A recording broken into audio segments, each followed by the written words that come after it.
All right, all right. What's going on, everybody? It's Friday. We made it. There was no doubt. There was no doubt we were going to make it. At least I didn't think there was any doubt. You can do it. So, what's the play today?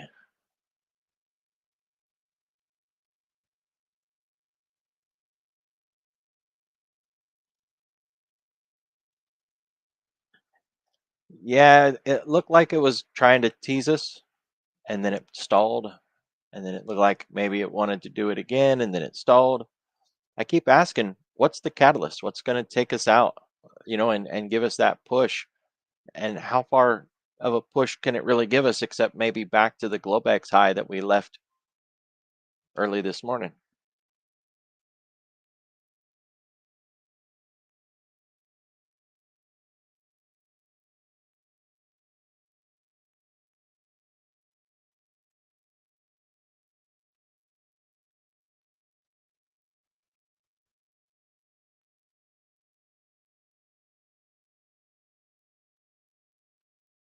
Yeah, that works, huh?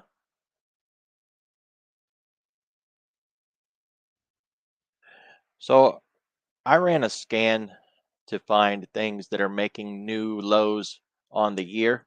And I thought, well, we could go through that.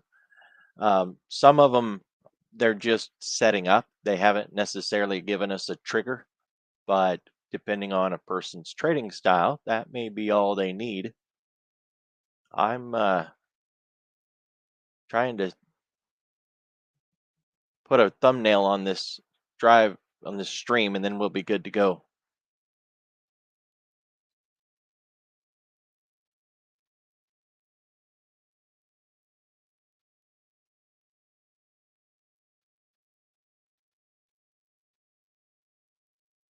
Crickets.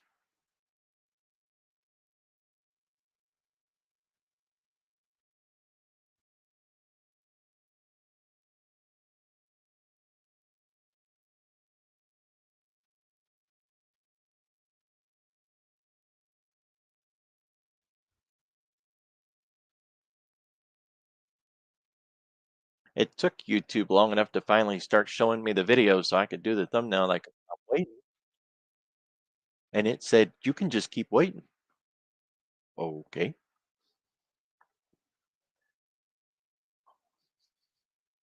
When in doubt,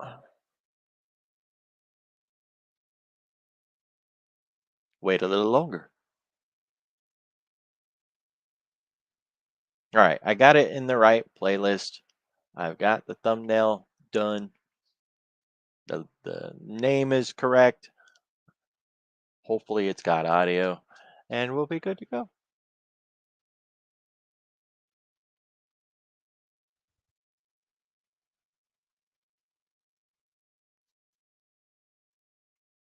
All right.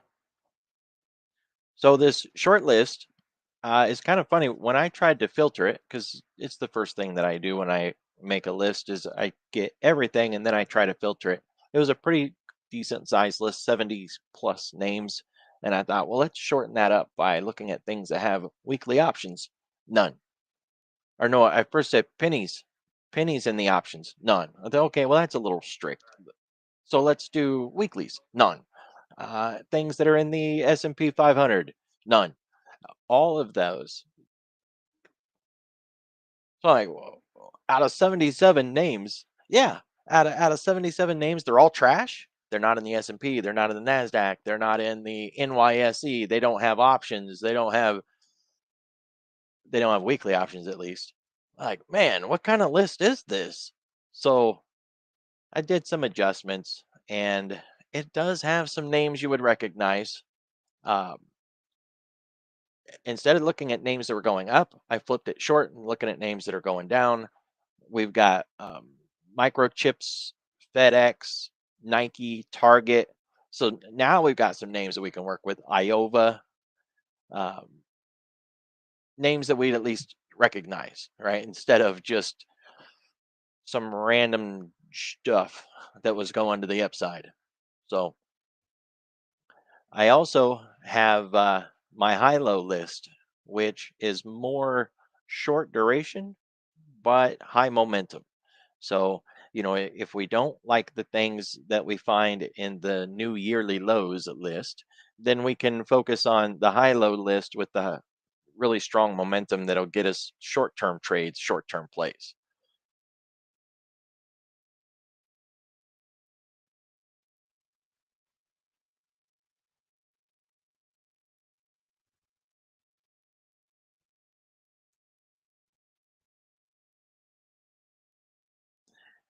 Some of these names are just crazy, and liquidity is so thin that when people start piling into these things, the moves are outsized, completely outsized. Anything that you normally would be taking profit, and it just overshoots that and keeps right on going.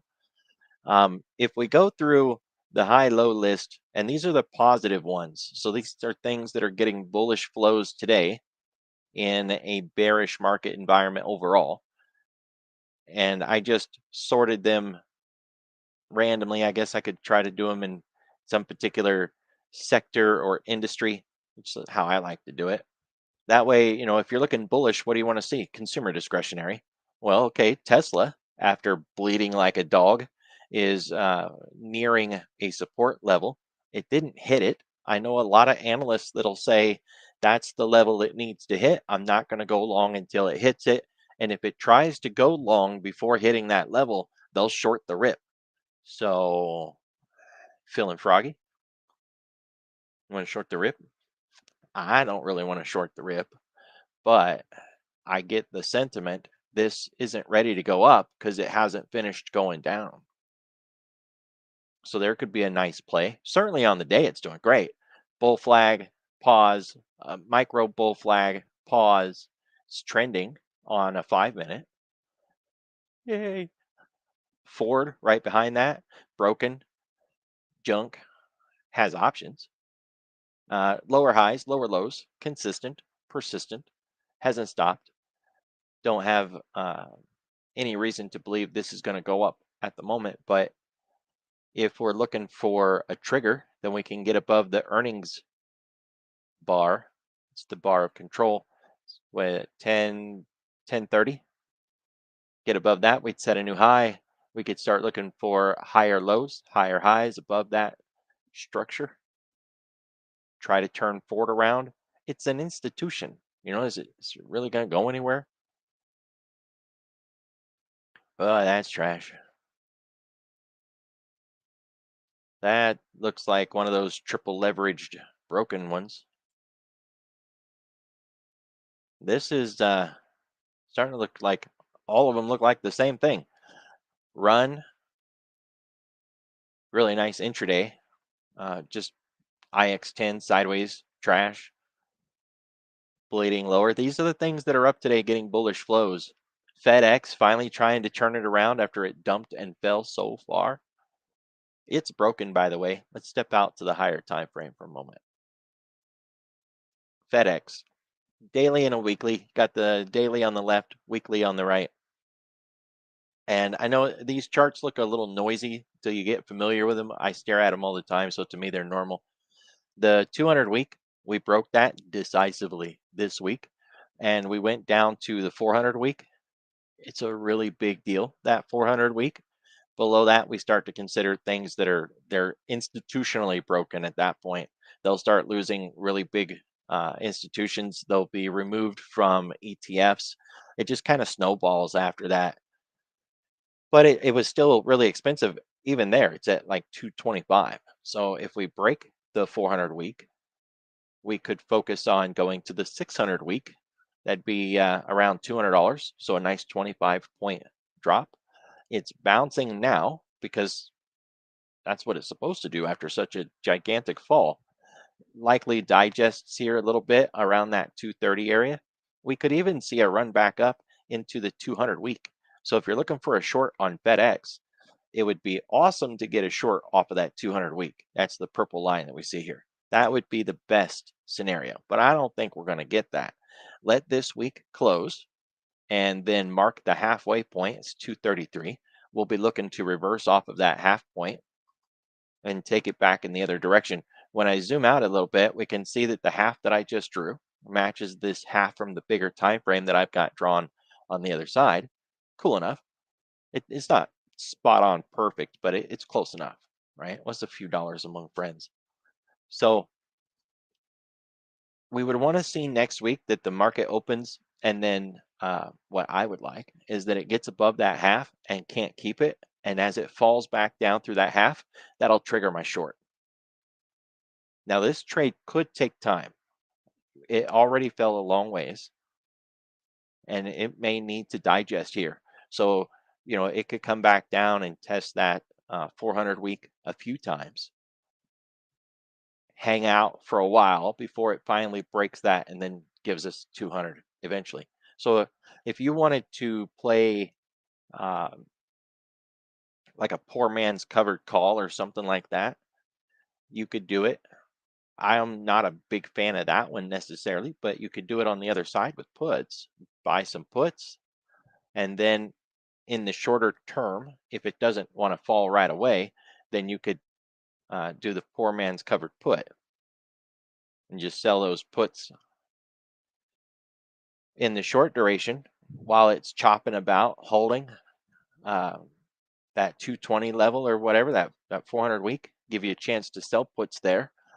And as long as it's holding above it, short duration, your puts monetize, you close them, but you still got those long puts. And that's what you're trying to pay off. And then eventually it falls, you get it done. It's too expensive being a $230 stock for a lot of people to want to do like a wheel on it or anything. Plus, I don't like to wheel things that are trash, and this is trash. So I don't want the stock, and that's why I don't want to do a wheel on it.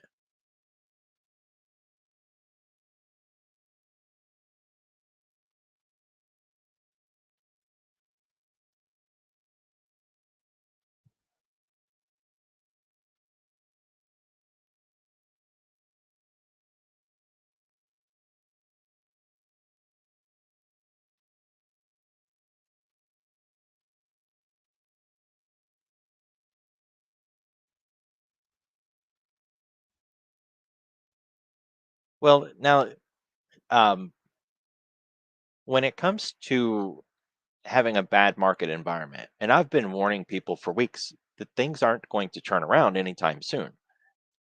More and more analysts are actually starting to evaluate Europe and Vietnam and a couple other nations whose markets are just doing amazing because we're not. Money didn't just leave the market, it just went to somebody else's market. So until that money comes back, that is the rub, right? So when we think about that, how long is it going to take? And can we still do the good kind of trades, the good name trades? Microsoft, Amazon, Google, Meta, S&P, the Qs. So if I bring up SPY and we go look at the options and think about what kind of wheel trade we could do here, and if money's not an issue, say I want to participate with 500 shares. I can play with 5 calls. Let's just make it six. 6 calls, 600 shares, or 6 puts, 600 shares. Then we've got an opportunity for some really good wheel trades. That we could go in and we could just start selling puts around 550, 560 for third quarter, maybe even end of the year, looking at January's options for 2026. And if we break down, how do we defend that? Should we defend it? Could we defend it? And I think there's a lot of money there. And of course, since we can defend the trade, that it's an acceptable play. So we're looking at SPY. If we were looking at SPY at, call it 540, it's $22.16.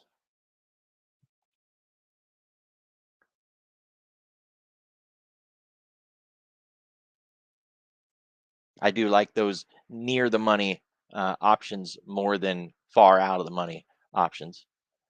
Then we're looking at $2,206 as long as it doesn't close below 517 by January of next year, January 16.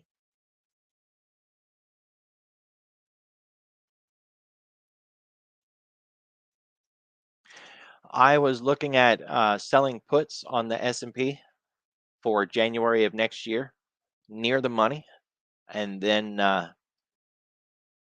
if we start to get challenged, consider what we could do with that short put. Someone had asked me a question and I know they're not in the chat, so I just had to type it out.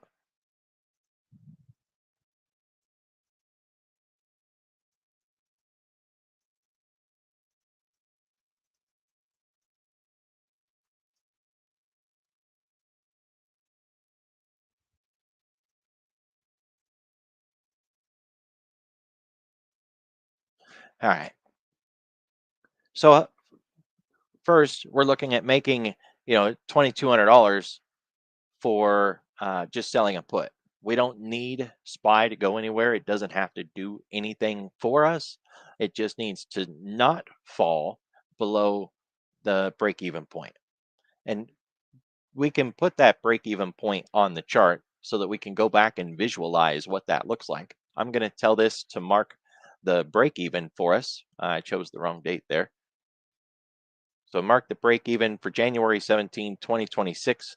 And now I can tell it, hey, put that line on the chart for me so that I can visualize it with price, because it's a lot easier to see things with candles. That's what we're used to. So there's our line. And just to check to make sure it's our line, when I open it up, it says price slice one. That is our line. It came from the Analyze tab. And if I want to keep it, if I don't want the Analyze tab to accidentally move it or delete it later, then I need to rename it. So I'll just name it Put Break Even January 2026. And that way it won't get moved now if I go in and give it other lines to put on the chart.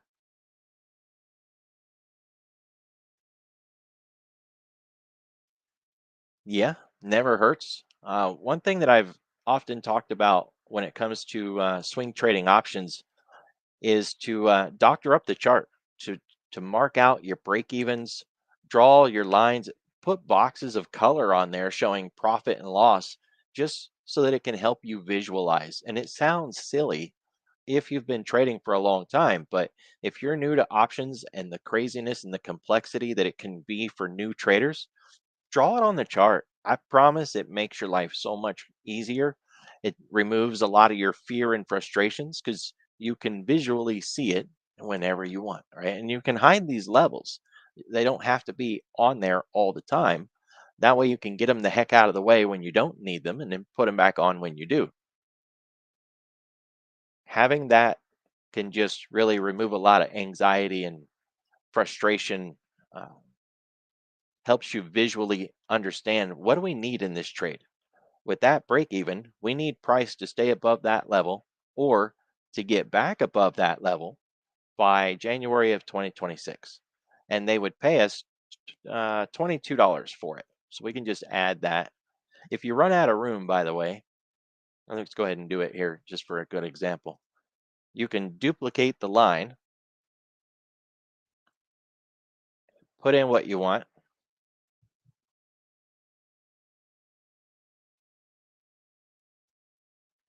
and just put it on the other side. Now I've got words on both sides. Of course, I've got two lines there too, but whatever. So $22 credit needs to stay above that line in the sand. Now, if we get challenged later on, meaning price comes down and our put goes in the money and we're short that put, then it's going to be uncomfortable to say the least. We don't need to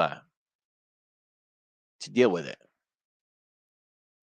We can let it ride as long as we've got the capital to manage the shares.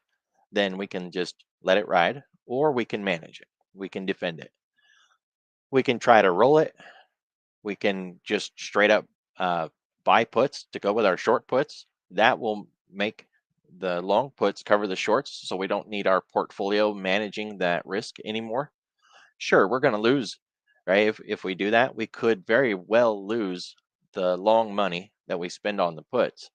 But the margin requirement for selling a SPY put is the $562 a share buy 100 shares. So if we want to remove that margin, then we could just straight up buy a put if we needed to. That would cover it. Of course, we can close the trade. There's a lot of ways to defend this position. I don't think that I would defend it right away. I would give it time, especially if we get challenged early in the trade, meaning before November, for an example. That'd be pretty early in the trade still.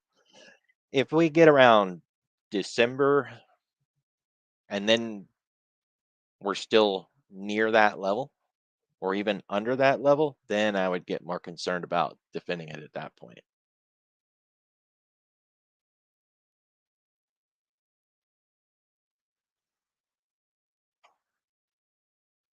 You would like to think so, yeah, but it depends on when we get down there, right? Like if we stay above 550 until November and then in December we drop down really fast, oh, it'll look so bad, right? And it'll feel bad too, because that put will swell up in profit so fast. We'll have short-term delta ripping us apart. It'll just swell up really fast. So it depends on when we get there and how we get there. But you're right. Otherwise, like if we just grind around, theta alone should decay nicely, and money should be headed our way. There's a lot of money in options right now on the short side, even though we keep talking about volatility is off, TDEX is down. Yeah, but look at the price of those options. They're still really juicy, especially when you go out in time, because there's just so much fear and uncertainty. So we can take advantage of that.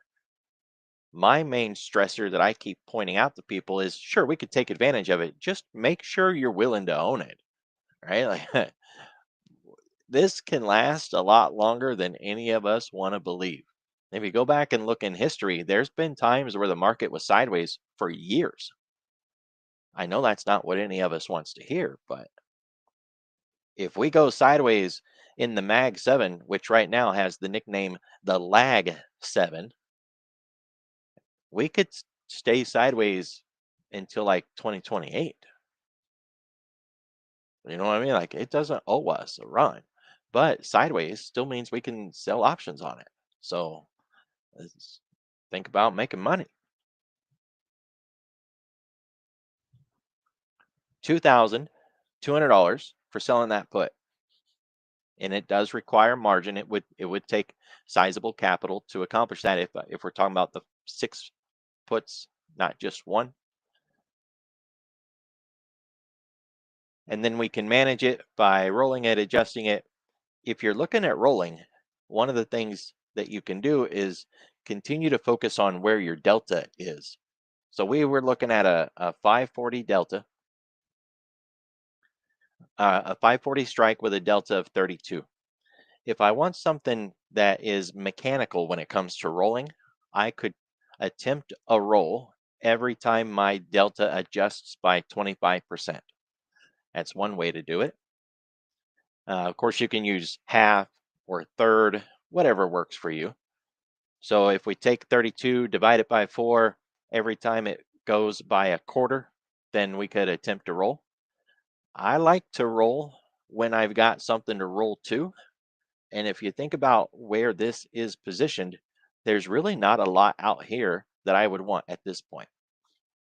I mean, we can look, but if I'm already out to January at 300 days, I probably wouldn't want to roll anytime soon. So let time go by, watch the deltas, and then we go and we roll into another spot. If we take, say, uh, this by thirds, remove 8 points, when my delta drops to 25, I could attempt to roll. That'd be just monitoring the deltas and making an adjustment. And the same thing the other way. If I get challenged, if my delta increases by a third, then I could look at that as, oh, I'm getting challenged. I may want to consider rolling before it gets out of control. And so that would be looking at something like a 30, 40. Now it'd be 41, but it was 32 a minute ago. So I'd be looking at a delta of 40. Now, of course, SPY is expensive. It doesn't have to be something expensive. You could consider something a little cheaper, say the financials, XLF, for an example. It's $45. Jump out to the chart. Any of the sector ETFs. And really, before we even go there, let's just look at the sectors that we're considering here.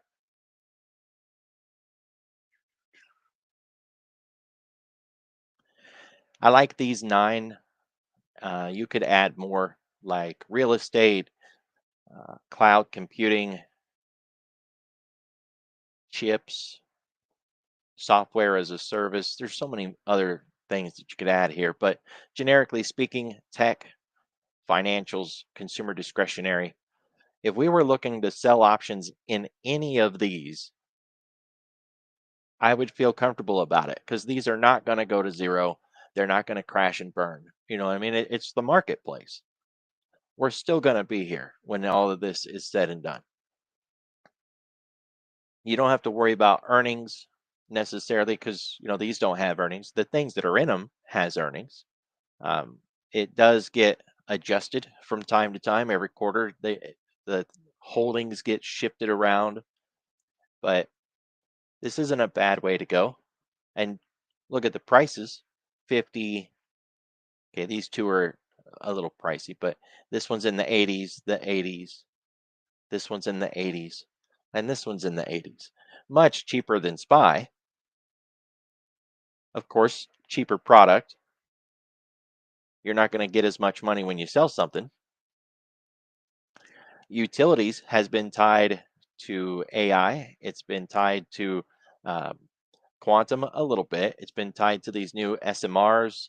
These, although if you guys listen to Jeremy's podcast, they did a really good job talking about energy and how these utility companies and everybody that's clamoring for clean or nuclear energy, they've got a long wait ahead of them. They can't pop these things out in 2 or 3 years. It's going to take a decade, even for the SMRs. But utilities has been tied to that. It's been acting different than utilities has been. And if we go out to January of 2026, we're looking at options that are around 3.5 to $4. Again, it's cheaper than SPY, so the options aren't going to give you as much money. But $4, it's farther out in time, gives the markets an opportunity to settle out these grievances, start working through the tariffs, maybe even begin to wash out the rest of this government stimulus and start swapping over to a an economy that's carried by businesses instead of the government.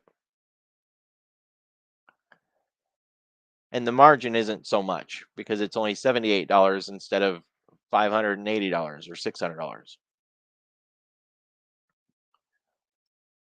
I like SPY, but I just wanted to show, something like XLU.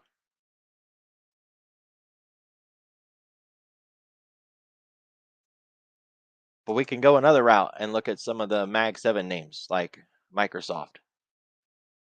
It's $30 options, and I haven't looked at the chart to find structure. We can go out and do that. But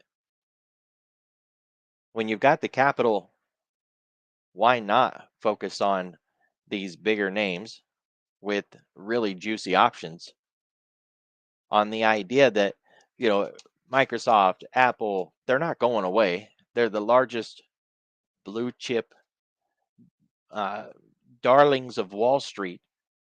They're still going to be here. Okay? Weakness or no weakness.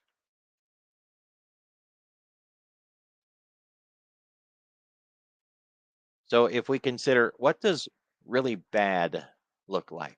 The 200 week? Okay, we saw the 200 week in the bear market of 2022. That's how far Microsoft fell in that bear market. before that, it hasn't touched the 200 week since all the way back around, well, we didn't even get there. At least back to 2016, we weren't cutting below the 200 week. So what could we get if we start selling options around that 350 area, or maybe a little lower than that, the 3.25 area? If we're looking to protect ourselves, I don't like going that far out of the money, but we can shop around. 325, we're looking at $10 options. I mean, closer to 11, but it's not bad. It's still cheaper than SPY. And if we think about it, how much we could get if we just move up a little bit, something like 350 or 360, we can match what we were going to get from SPY. It was $22. Here's 21.95. Now, what about the expected move? It says $76.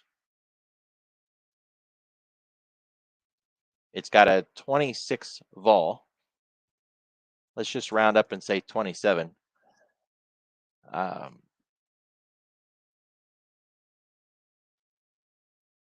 that's not even a 2% move.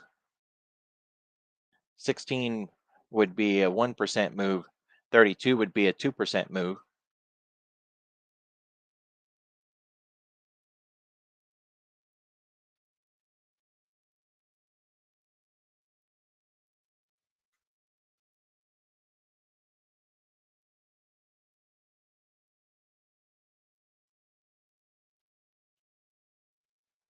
A 2% move from our current location would be 377, and then 370, and then 362. So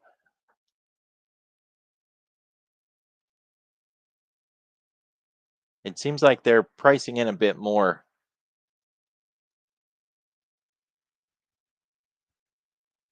Quite a bit more.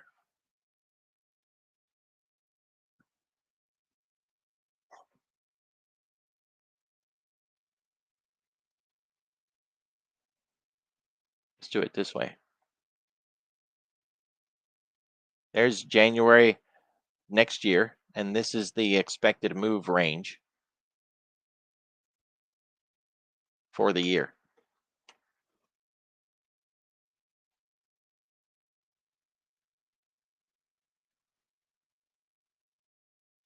$485 on the upside, $309 on the downside, and current price is leaning closer to the lower edge than the upper edge. So this is where we're at, 386.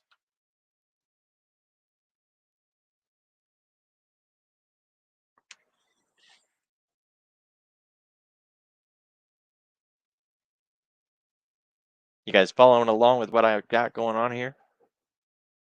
We're looking at the expected move of Microsoft between now and January. And if we're going to sell options, we could focus on what its expected move is, which is generally overstated. If it says it can move $77, the real move is very likely going to come in short, less than that.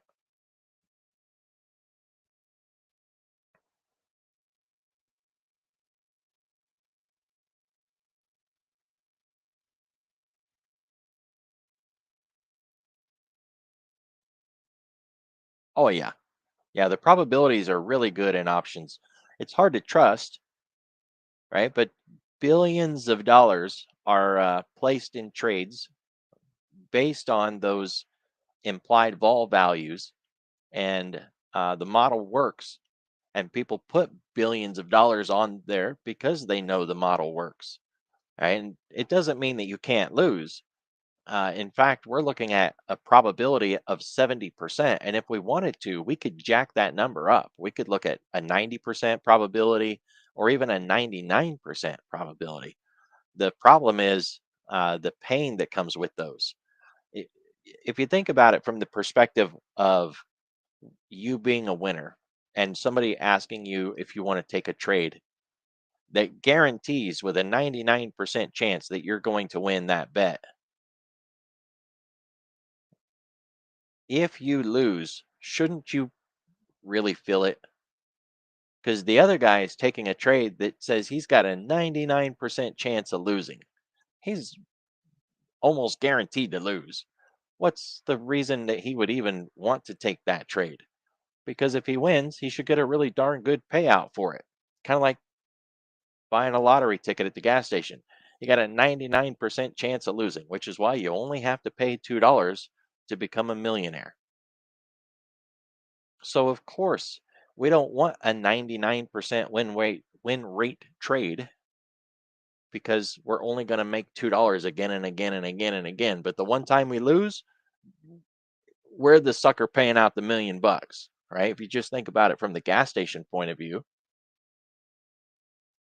they're the ones selling that lottery ticket for $2 over and over and over and over and over, and they win 99% of the time.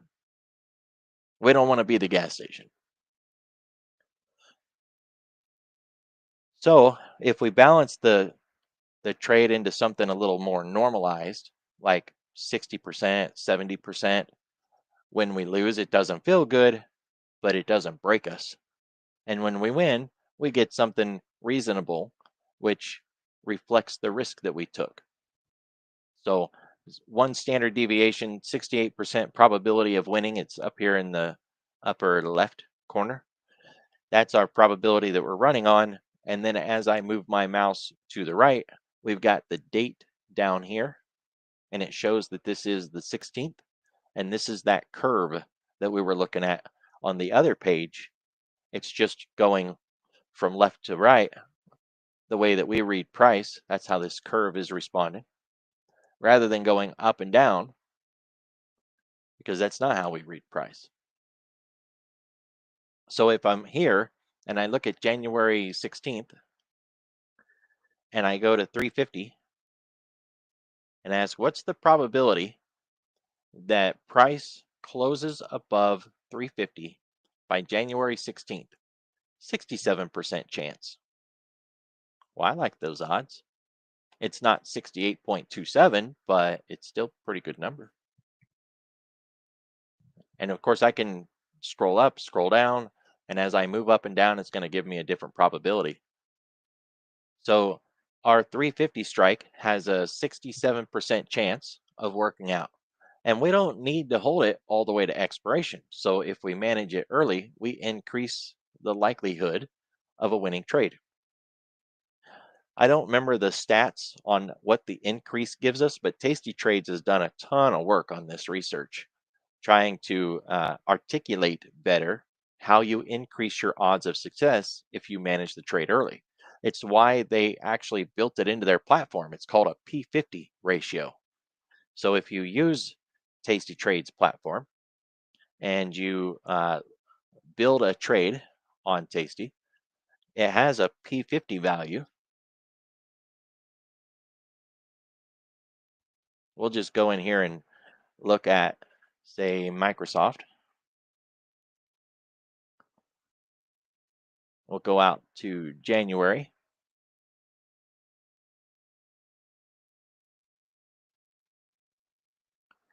And we'll look at the 350.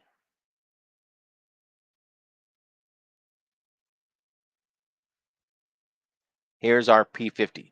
And that's probability that we can reach 50% profit in this trade. Instead of asking, can I make profit of any kind before it expires or at expiration? Let's say it correctly. Can I make any money at all before at expiration of at least a penny? That's what POP is, probability of profit. And we can see POP is at 73. But our chances of making 50% profit at some point in this trade and closing early, 87%, 86, 87. It's kind of on the move there a little bit. I like 87 more than I like 73, but the options numbers, it runs on 73. So if I had built an 86% pop, I'm going to get handicapped for it, just like the gas station. I'd be back to the $2 seller. I don't want to be the $2 seller. So we get to keep a reasonably decent pop and increase our chances of making at least 50% profit by closing early. I like that. This trade could make $1,600. Well, let's split the mid, maybe get a little better. $1,600 still, and some change. And it says max loss 33, but look, that I know that looks scary, but that is saying if if things go absolutely horribly wrong, is Microsoft going to go to zero between now and the next 301 days? I don't think so. I bet you don't think so either. Is it possible? Oh yeah, anything's possible. But I'm pretty confident in saying that Microsoft will still be here 300 days from now.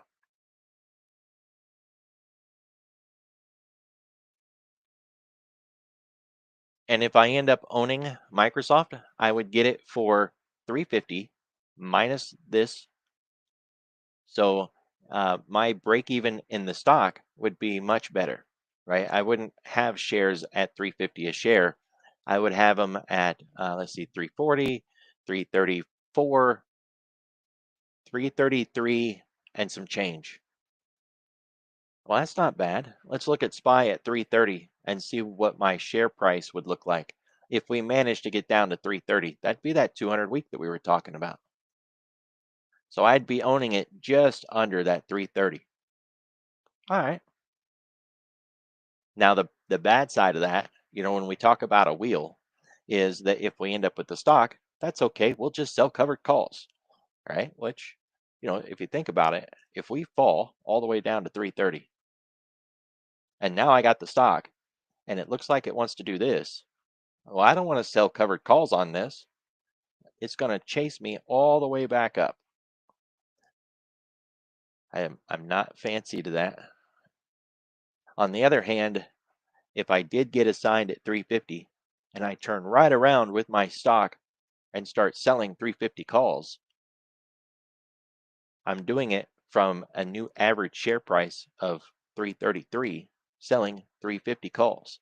There's my profit again. I made profit on the first trade because I collected all that credit and I ended up with the shares, and then I get to sell those calls at 350 and I get to make more profit. Of course, the risk is, well, what if it goes down more? All right. I end up unloading the stock that I have at 350. I don't have it anymore. And I can sell some new puts from a new location wherever we happen to be and start the whole thing over again. Eventually, Microsoft will quit falling and we'll run it the other direction. So these wheel trades, while they may seem a little complex, if they're on good name companies that you don't mind owning in the first place and they're paying really good options prices, run them, especially in the current market environment when it's so choppy and disorganized and violent, where every day it's like maybe we're coming out of it, nope, we're going deeper, then we're ripping up, and then we're dropping down. Look at things that are a year out, 300 days out. Sell something for a couple $1,000. And if you got the capital for it, then you do that and you've still got money to work with. If you're working in a smaller account, you can focus on smaller products, but I would say don't use what we've been talking about.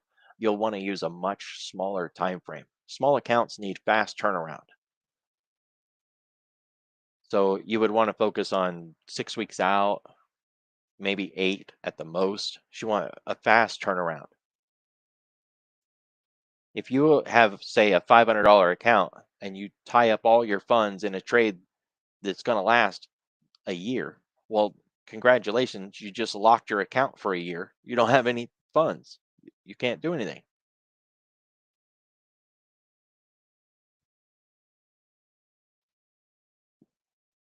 So with the shorter time frame in mind, if that's what you want to focus on, I have that high-low list.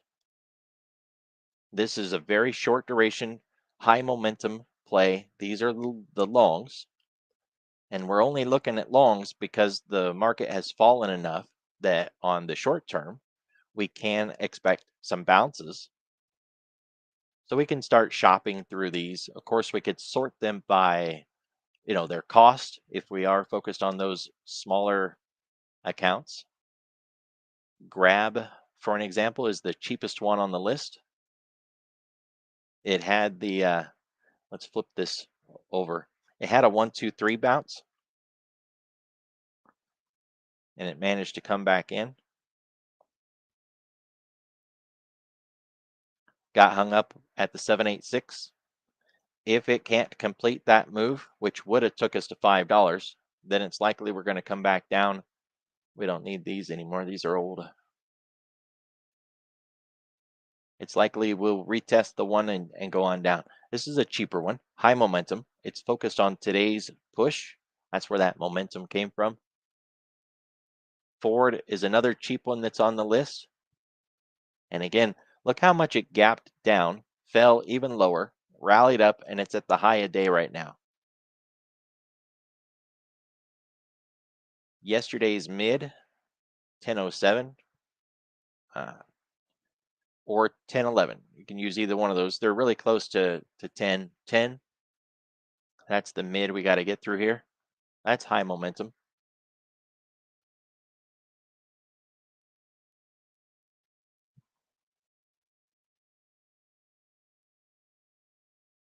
Same thing with Intel, really big outside bar. It's near the high a day. We can just measure this whole range, 2475.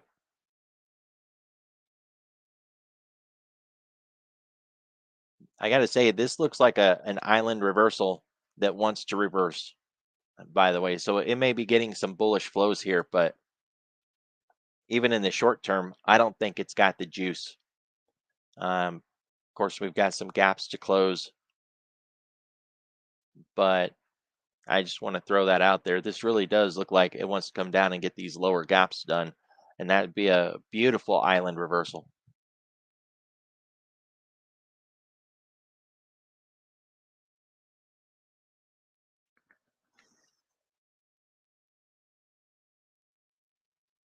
Yeah,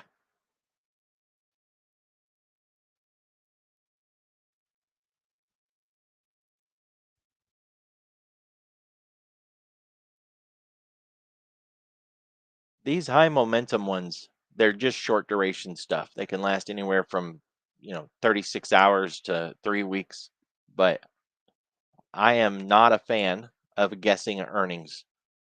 Absolutely. If I want to do an earnings trade, I would just go out and do an earnings trade. I don't mind skipping over an earnings.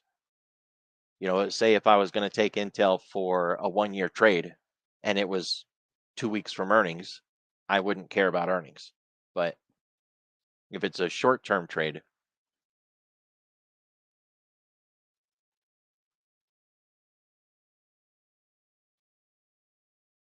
there you go. So with these, if we look at these names on the list as short term buys because they're in the bullish flow, then sure, we could shop around and see which one of these looks good.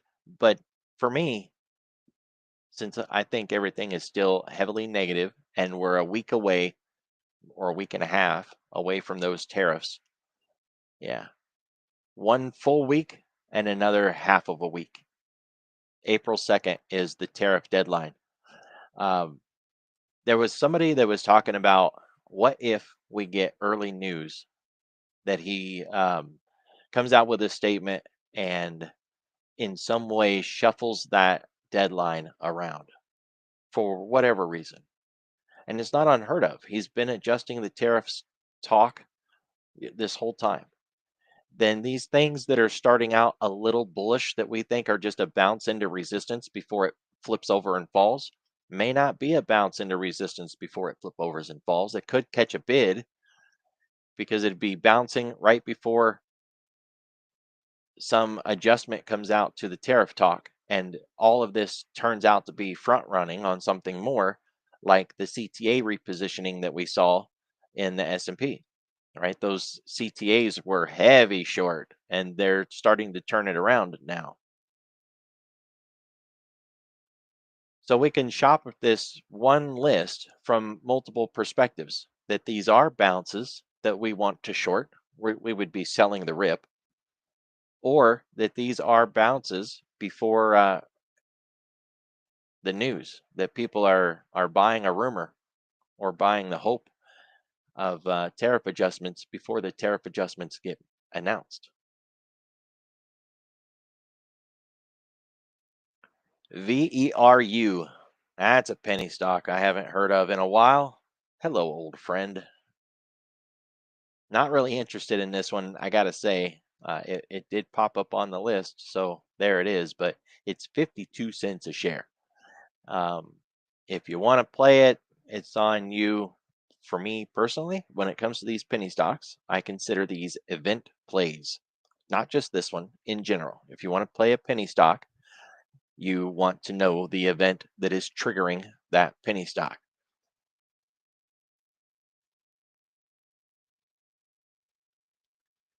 So, anything you want to do with that, I'm just gonna leave that to you guys. Leave that one alone. But Grab is the next cheapest one. It's the top of the list, and then Lumen is another one that's really cheap. And look how tight this range is on the daily. Big wicks on each side. It's been indecisive, holding that 400 day. If we look at it on the weekly, it's been trying to fight that 200 week. This thing is beaten down to say the least, right? This is diversified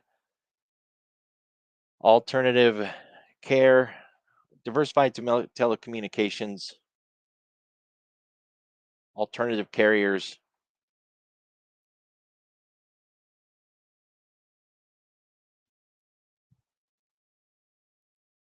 I think we could probably find something better, but it is starting to develop a squeeze on the weekly.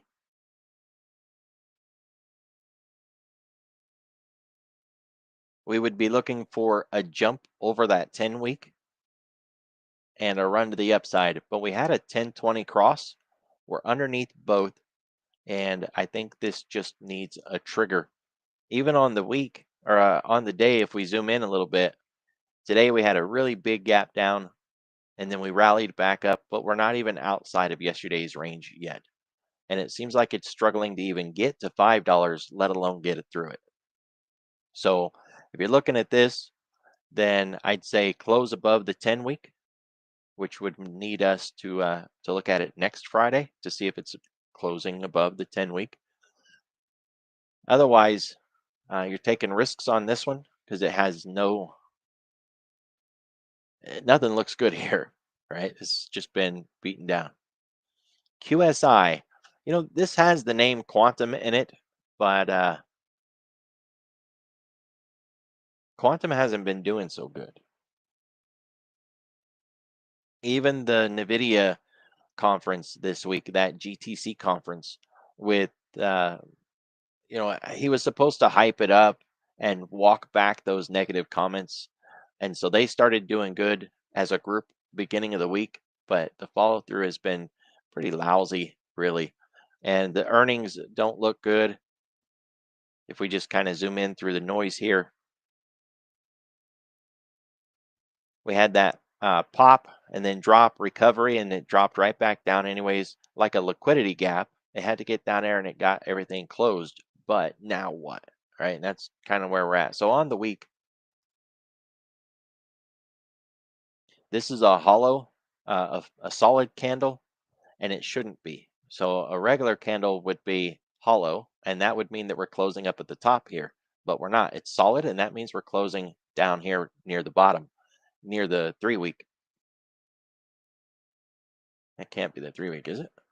Sure is. That's the 3 week. So I don't like this.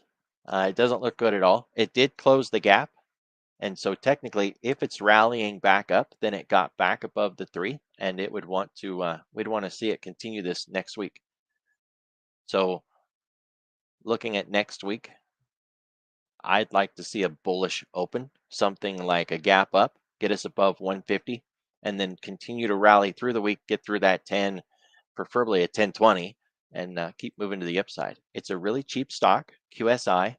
So uh, I have no doubt the options are complete trash.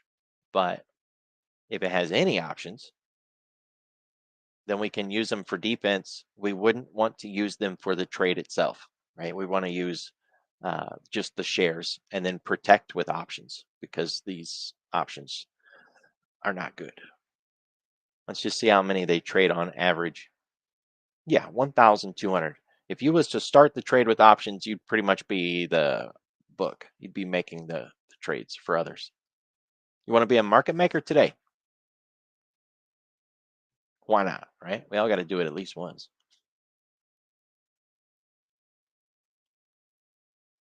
So if you can, since you can protect the trade with options, it's not a bad way to go, right? What could you do? You could buy stock and then you could buy puts at the $1 strike.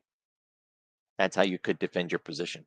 And I wouldn't even recommend buying the puts now because, well, wait to defend until you need to defend. Don't just start the position that way.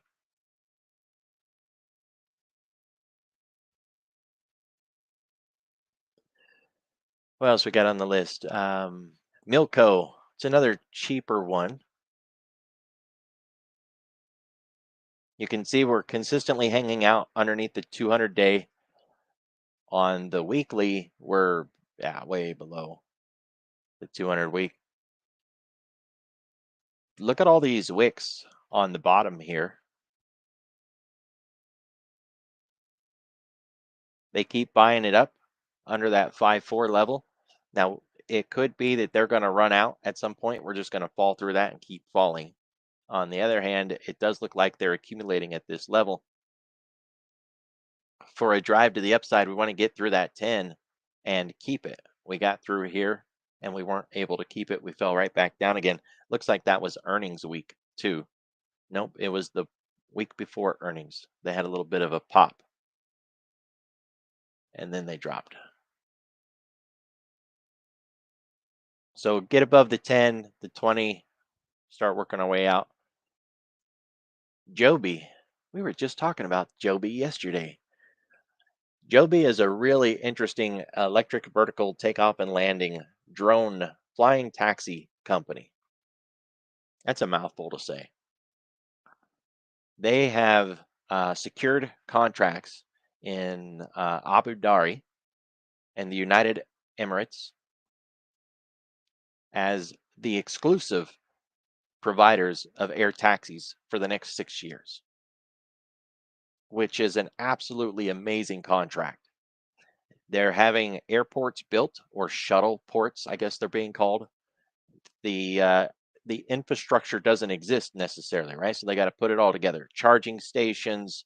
They have those really tall buildings over there, and so a lot of these facilities are being built on top of these really tall buildings. And the idea is they just want to jump from building to building to building without having to go all the way to the ground floor, God forbid, walk across the street and then get in the elevator and go all the way back up again when they can just get in their taxi and jump across from one building to the next. I get it. If you're a billionaire, you don't want to fight around with elevators and have to put your feet on the ground and walk across the street. So, as a company, it doesn't look hot at the moment, right? I mean, this should not excite anybody at first glance, but the future's coming, and flying taxis at the end of this 6 years, I believe they're going to spread their contracts out into other nations. They're going to have a track record that hopefully, if they don't kill anybody, is going to be just absolutely phenomenal. And I've been keeping my eye on this space because I wanted to see consistent buying from really large funds and firms. It's a little early, and we haven't really had that yet. We had some early buying opportunities back in November. It was a nice run, and then we, sold off into the new year, and it's just been kind of. But if you guys haven't done a lot of research on those flying taxis, it's really worth taking a look at.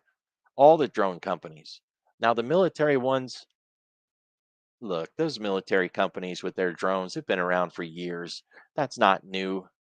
You know what I mean? And it's not uh, what I'm focused on.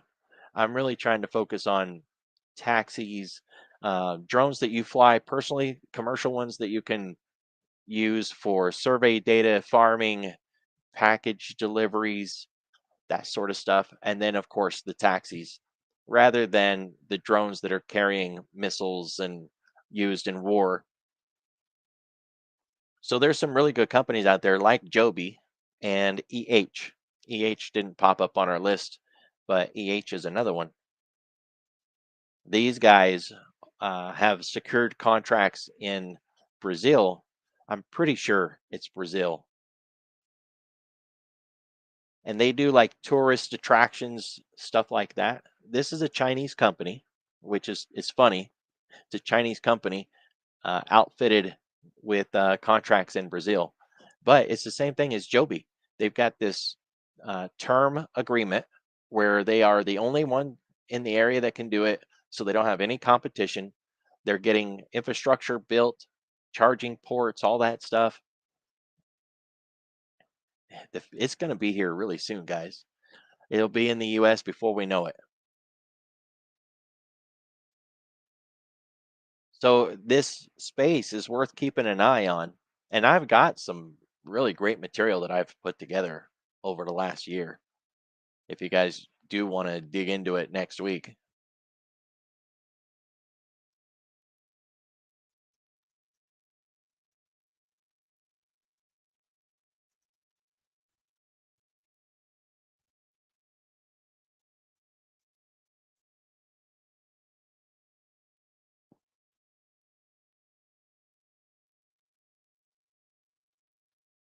we've got open door technology. It's another one of those that are really beat down. Man, all these ones that are really cheap, they all look like this. We might have to just flip to the other side and look at things that are doing well today that are not the cheapest on the list, because every one of these looks like some beaten down junk.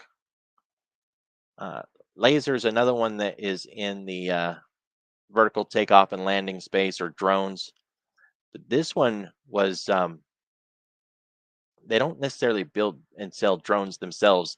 They do LiDAR and uh, hardware and stuff like that. Still, they're in the same space. On the daily, that's certainly looking like it's turning around after earnings, but it's just one day. So it has a lot of room. And that downsloping 200 period moving average says it's going to take a long time. But let's start shopping a little farther away from the cheapest stuff on the list. Snap, that's a household name. Come on, Thinkorswim, you can do it. Got a nice rounded reversal here. Not quite a double bottom because we haven't dug deeper than the previous low. More like an inverse cup. And from here, we could expect a handle, say run up into the 10. Could potentially be a nice short from the 10. That's the 10 week, by the way, the mean. You like it?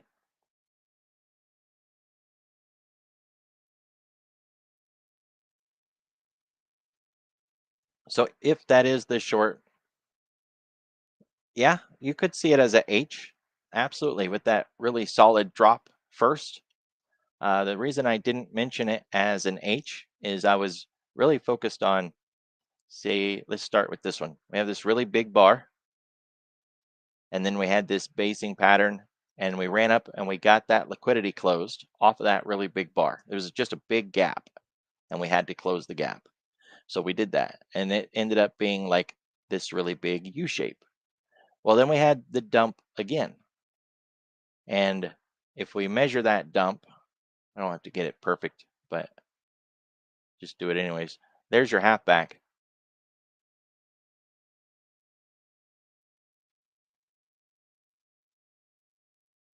Yep.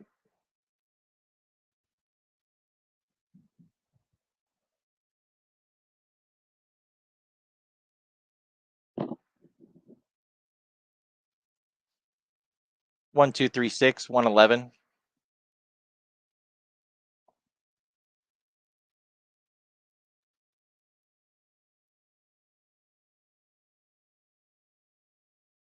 The really good thing about my approach is the levels that we have are always the same. They never change. The same.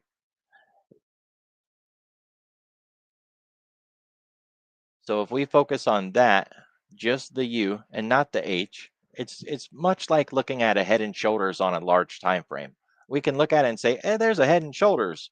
But if we look a little closer, we can also say, that right shoulder kind of looks like a inverse cup. Or if we look at a regular cup on a weekly, we can also zoom into that and say, we had a really beautiful downtrend on there and it turned into a flag. And then the flag broke and we didn't stay bearish. We actually turned around and ran back up again. So we broke that bear flag and formed this really beautiful cup. So we always want to look at a pattern and look inside of it a little bit. This is an H. It absolutely is. But I'm willing to look past its H pattern and focus on this inverse cup. H is held for shorts.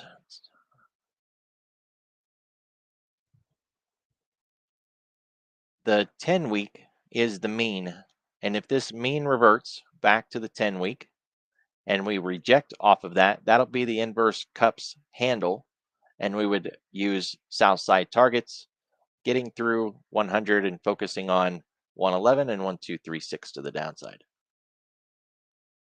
If we get through that 10 week, then we can challenge the 20 week or the halfback, try to get through that and begin working our way back up. This has some really violent moves.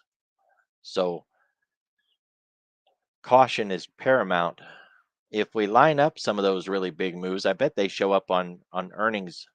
This one was earnings and this one was earnings. And then this didn't really have much compared to those. But yeah, those were earnings, earnings, earnings. And then it stopped. After all that craziness, it started to calm down a little bit.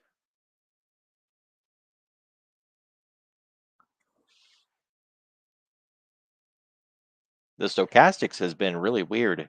It didn't acknowledge any of this, just bled out.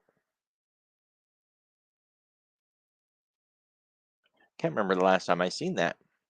That might be a pattern we want to look at in more detail.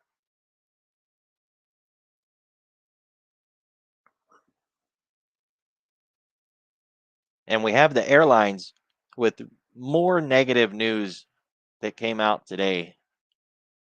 I can check my notes.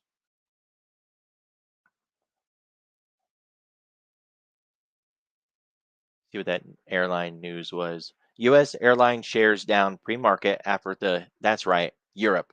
Heathrow Airport shut down. It hit American Airlines, Delta Airlines, Loves, Southwest. So all those. That was all pre-market, and it's just my notes. But that's a heck of a smackdown first thing in the morning. They're talking about that place being shut down until at least midnight, and they were deferring flights like crazy because it was unplanned. So they had flights in the air coming over, from across the pond. Like, what are we going to do with all these airplanes? Figure it out, people. Got to land somewhere. And so it's likely this isn't done bleeding. But when it comes to the airlines, like at least American Airlines, it's already had a significant beatdown.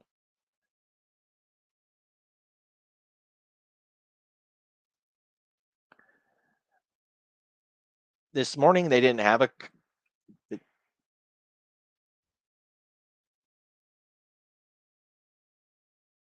wow.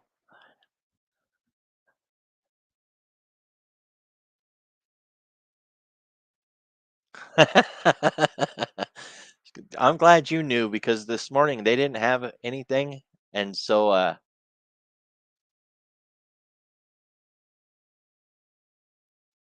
oh yeah. Yeah, when in doubt, blame the Russians. In my family, if somebody says, I don't like ketchup, I say, yeah, you're probably a Russian or something. You know, yeah. Well, I don't think the airlines are gonna be good for most of the year, really. They've been a nice short so far. The problem is, if we're looking at American Airlines, it's at $11 and it's already bled like crazy, and it just doesn't excite me all that much. I have to shop around, maybe look at Delta Airlines. This one's at least near the $50 mark, and it has fallen a lot, but it has room to fall farther compared to something that's at $10 anyways. So hand in hand, generally speaking, when airlines don't do good, then cruise lines don't do good. That's just kind of how they roll. So there is that play as well. In this scenario, I don't know if you wanted to get frisky, you could try to run a pairs trade where you're long the cruise, short the air. It might play out. I would say either run a short in the airlines through an ETF like Jets, or pick the airline that has fallen the least and use that as the one that has the most room to fall. And if they get whacked, you could also start to consider things like United Rentals, which I see is getting flow today, car rentals, and other things that may suffer from a lack of travel. Airlines, hotels, cruise lines make me think of hotels. When we were looking at cruise lines, we still had to get there, and we were looking at getting there early, having a hotel room, and then when the crews got back, not necessarily going straight home, looking at hotels, places to stay. So airlines, cruise lines, hotels, car rentals, um, restaurants in those areas. The famous ones or the popular ones seem to be continuing as a short, like Wings and Dave and Buster's. But Durden, which is a restaurant brand, they were doing good the other day. They were getting some good flow.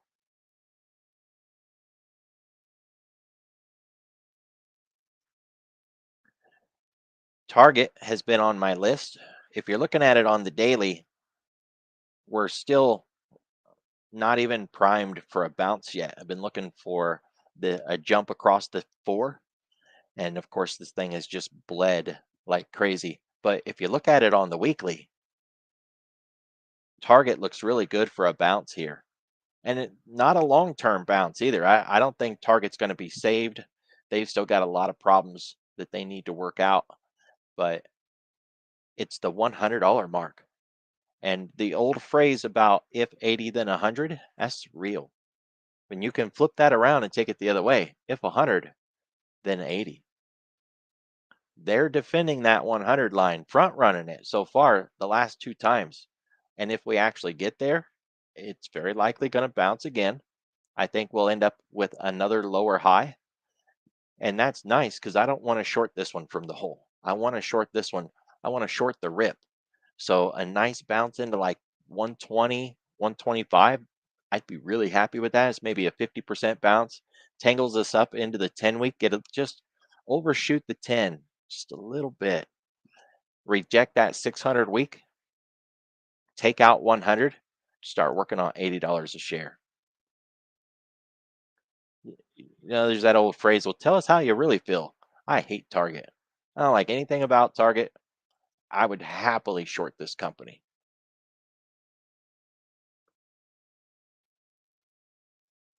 I'm not biased in any way. I just don't like them.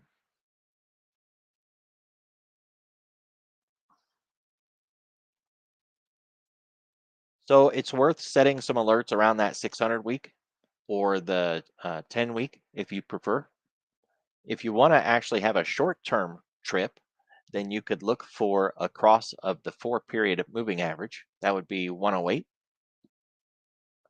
or the 4-period on the daily, which would be like a 105 jump. Just kind of zoom in here, see if we can make that white line give us a bubble. There it is, 104 and a half. So if we can get a rally, close above the 4, then we can run to the 10 and get rejected. That would give us a daily glimpse at a higher high that we haven't had forever, especially if we're using OCR analysis. Lower high, lower high, lower high. We could try to jump these 2 wicks and look at the selling pressure. They didn't even let it get up close to that 10. Our uh our gravity right now is that 4 period moving average. So we need to break that, test the 10, get above it. I think target will be a nice short. And if we're looking at the weekly and we start doing the math, it very likely lines up with where's that next earnings? I think May's too soon, but maybe not. Get close to May, get a run up in anticipation of earnings, challenge those highs around that midpoint that I was talking about, and then dump slam this thing and get to 80 by the end of the year. Be a nice play. It's worth an alert at the least. That way we don't have to stare at it every day. I don't like it enough to stare at it every day.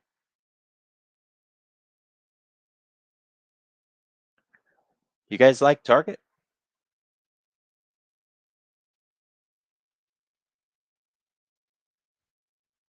Yeah. Do you shop there? Oh,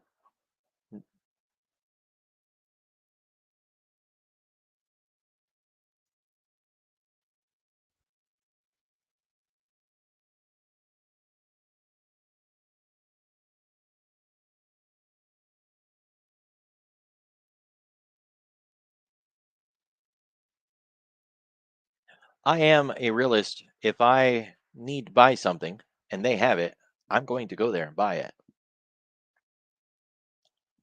You know what I mean? Like I'm going to do that because I need it. They have it. I'm going to go buy it. In Kansas, if you see a Target, Walmart's across the street. That is, you know what I mean? Like that's the way it is around here.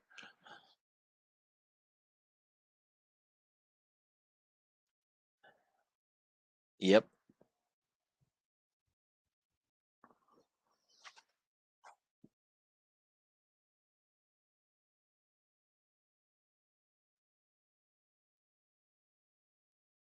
Yep.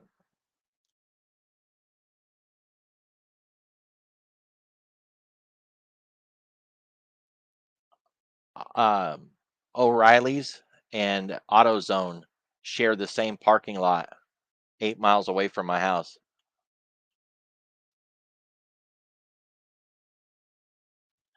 There's a strip of grass, but it's small enough that you couldn't even fit your car if you wanted to park only in the grass. It's so narrow that your tires would be on the road on one side or the other.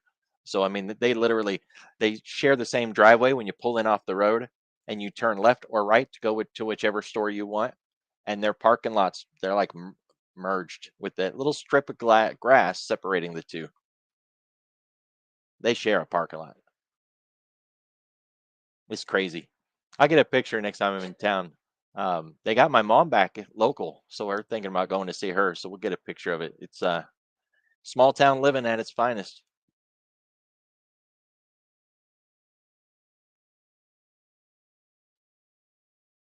Hood is an odd one. It's tied in with crypto, but it's also tied in with brokers, and it's easy to forget sometimes that the brokers have been doing really good. Nasdaq, CME, ICE, Hood, IBKR, and so on the one hand, when crypto was doing good and the brokers were doing good, Hood was a nice play, and it is liquid from time to time. This thing doesn't have steady options flow, but it does get some juice.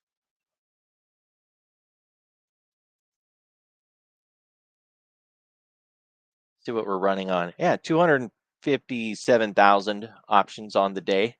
It's not wildly out of line. Probably beats Pepsi and those sort of companies. Nike, probably Disney.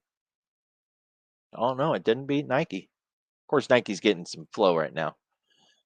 But Hood is up a little bit today, not quite 1%. really been fighting that $44 level. We've got some gaps overhead, of course, that need to be dealt with.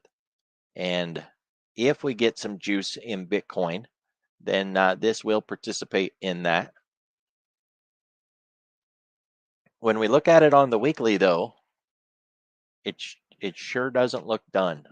And even in this run up, I really feel like it was just trying to close this gap, which it didn't do, by the way. It's a weekly gap down. If this was supposed to be a morning star reversal, it didn't work very well yet. And we won't know for sure until next week.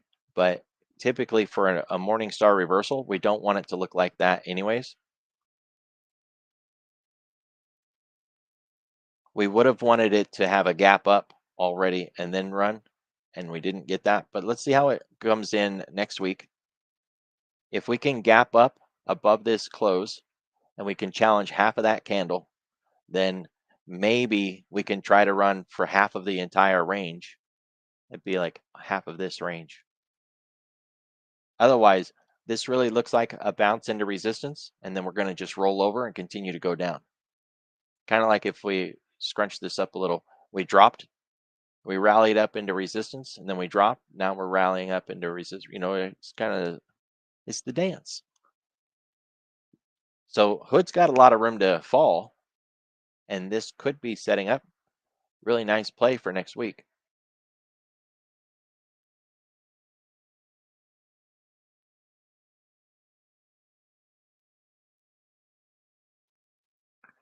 Nice.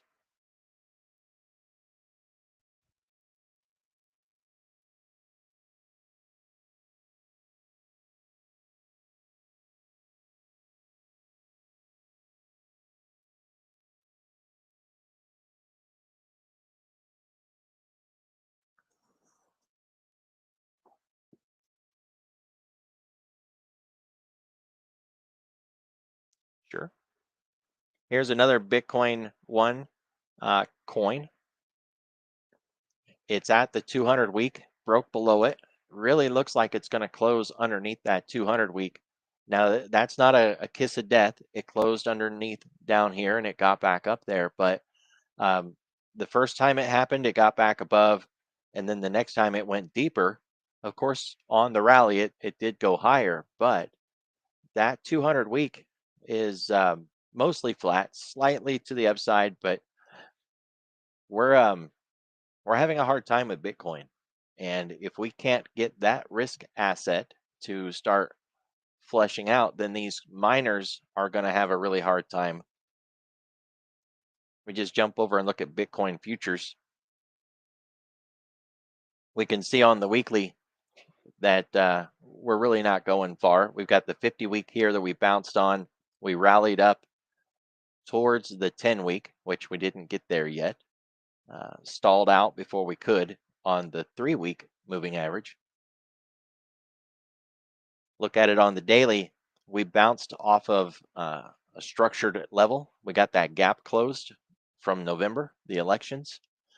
Fell down, got the gap closed, bounced, rallied up into the 20-day moving average, rejected on it, and now we're falling back down to the 20-day moving average.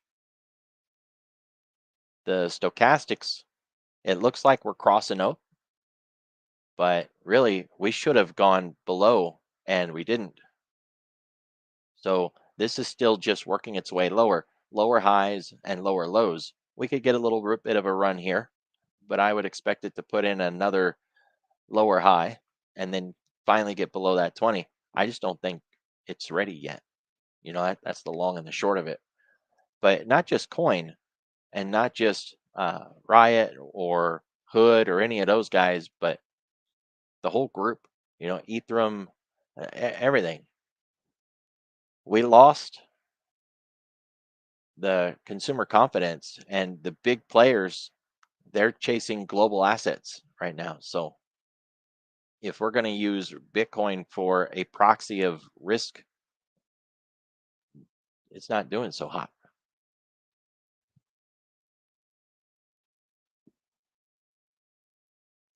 It is worth taking a look at FedEx. This is one of those big companies that you really do want to pay attention to, not as a trade necessarily, but what they have to say. They are a bellwether. Now, this earnings is a little different because it it wasn't the bellwether necessarily. They proposed a lot of changes. Start working on the weekend. They want to get more into health deliveries. So corporations that are shipping medicine, that sort of stuff. But working weekends, doing deliveries on Saturdays, especially on Sundays, like they're trying to change the whole model around.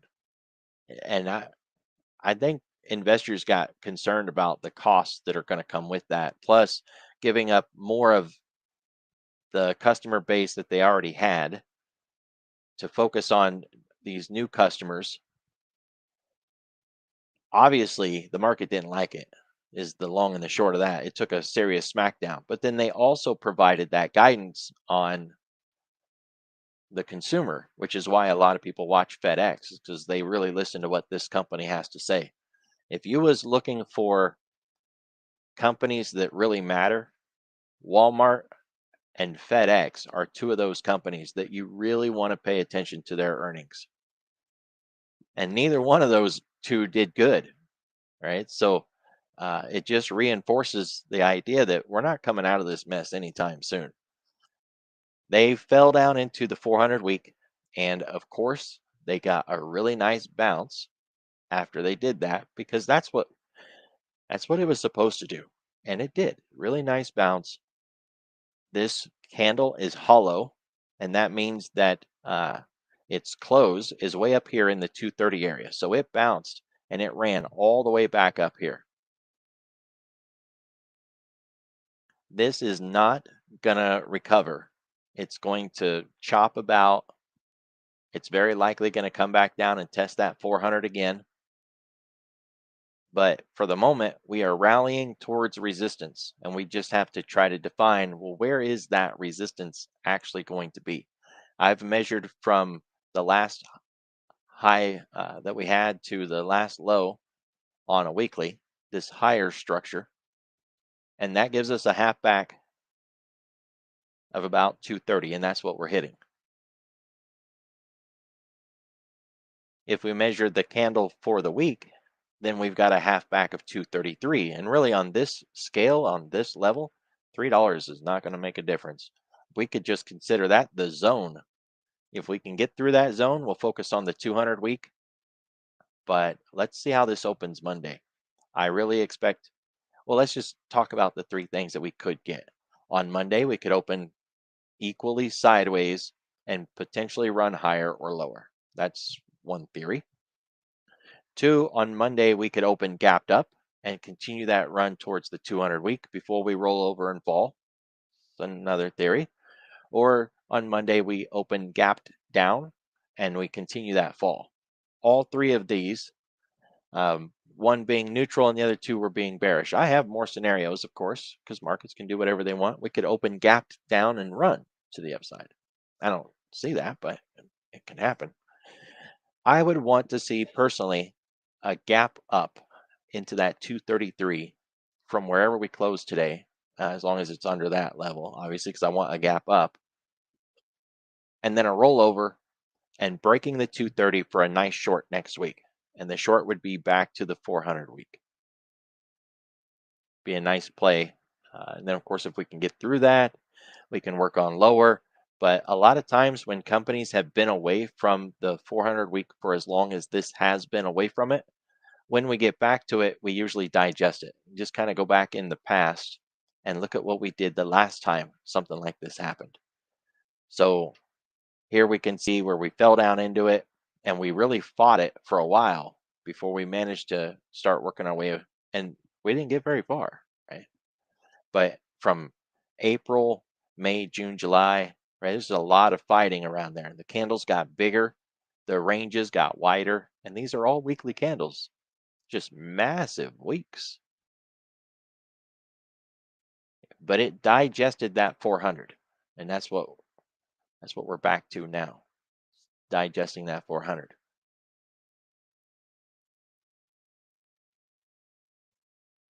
It's broken.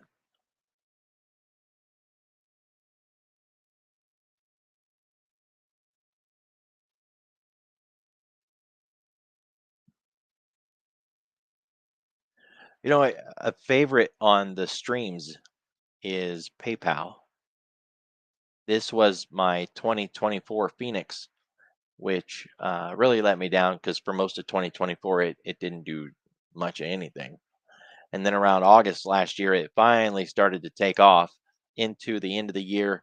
And now we've broke that 200 and we're down again. For those that are new to the analysis on PayPal, we'll just zoom out a couple of years and show the structure. When you have this setup, it's a really good setup. This is for a longer term trade, and an example would be Carvana. Same scenario, really deep, fast fall, built a base, broke the 200 to the upside, and then slowly worked its way back up. We were looking at PayPal to do the same thing. So when we put it back on PayPal, we have the steep drop. It built the base. It's working on the 200 cross. And we all knew, because we've talked about it repeatedly, that yep, we were going to fall back into the 200. I even had people saying, "Hey, I missed it. It ran away without me. Should I get in here?" Like, nah, just hang out. It's gonna come back. Whoa, okay. It came back and it broke it. We're underneath it. If we're still looking at this as a Carvana example, it's going to get back above there. So maybe you want to shop around at this 65 level. What you think, Jay?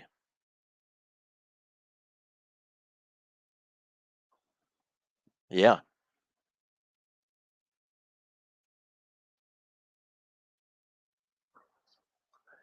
it's been a really trying play because as much as this set up to give us everything that we wanted, it's like everybody's reading the playbook and anticipating its moves before it does it. So maybe it just needs to shake out more hands. I don't know. Worst case scenario is that it comes back to this range here from August of last year, that $60 range, mid 50s, $60. That would be the worst case scenario. What I'm really more focused on is reciprocation. So whatever we had from that 200 up that we get on the downside, that's reciprocation. And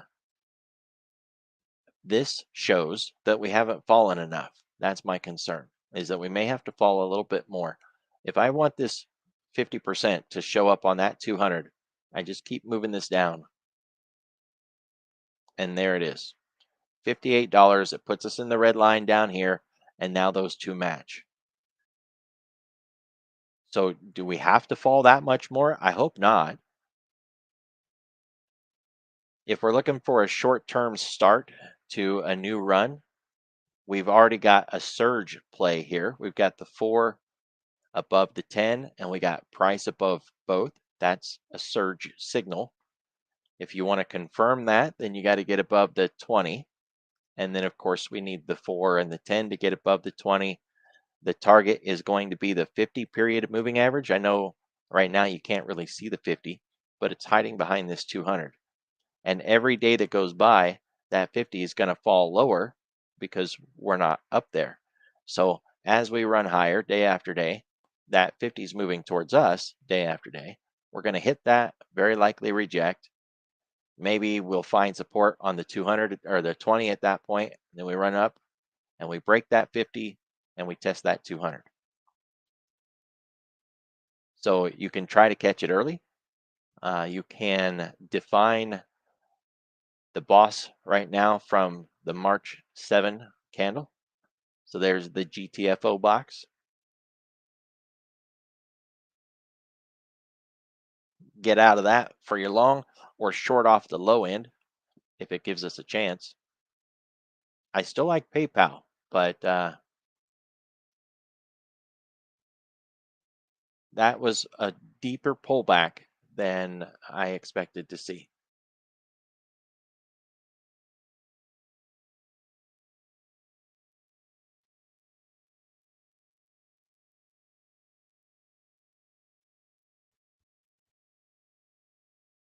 I just seen something about Canada in PayPal's news and was wondering maybe that was why, but I don't. It doesn't look like it. It seems to be something else.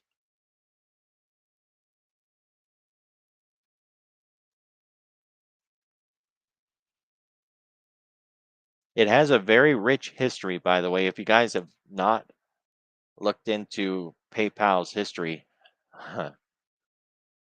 it's interesting to say the least.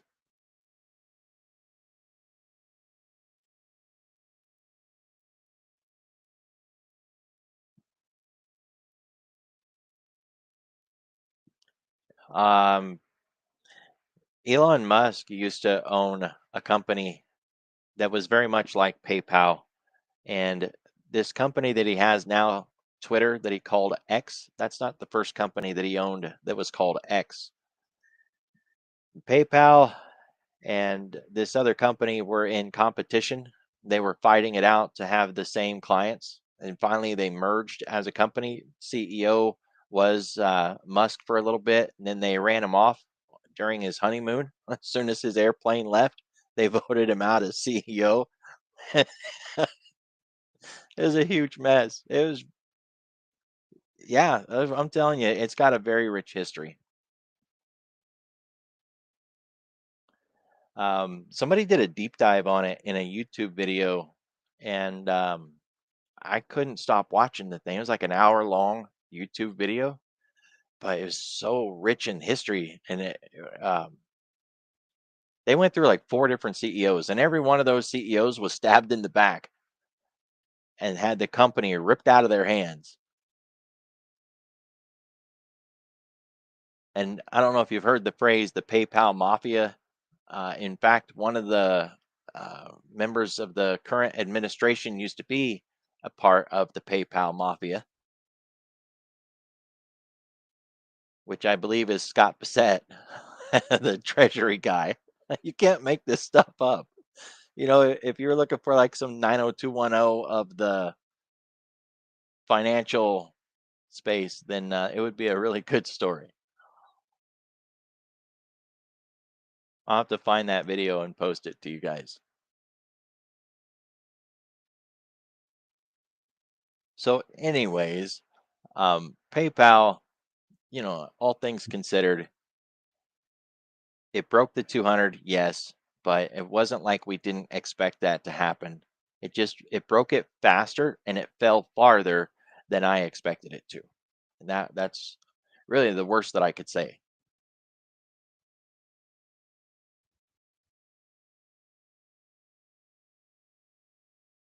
You heard about that PayPal mafia and the whole when Musk was running it and they voted him out as CEO. You remember all that years ago? You haven't come across that?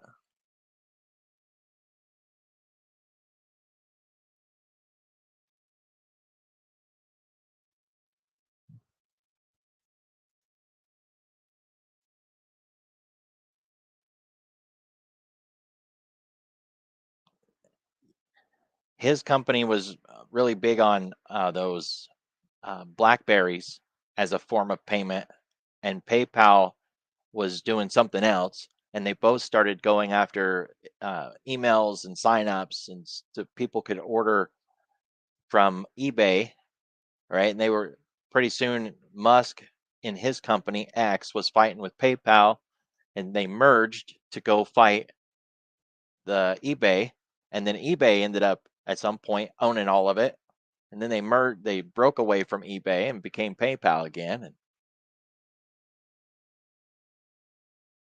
oh yeah, it's like 90210 is what I was saying. Like the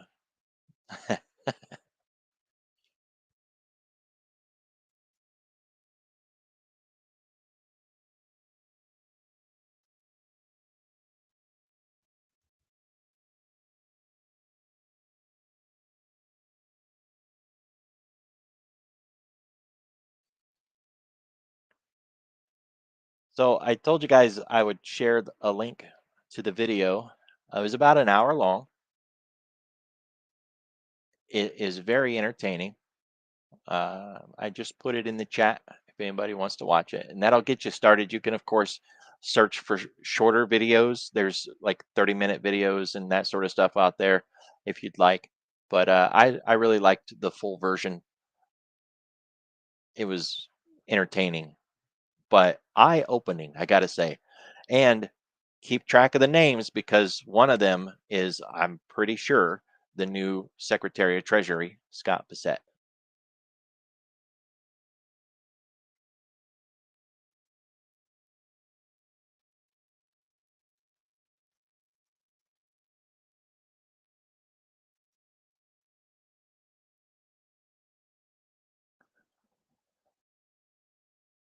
I had that the other day with my shot. I had to deal with the insurance company.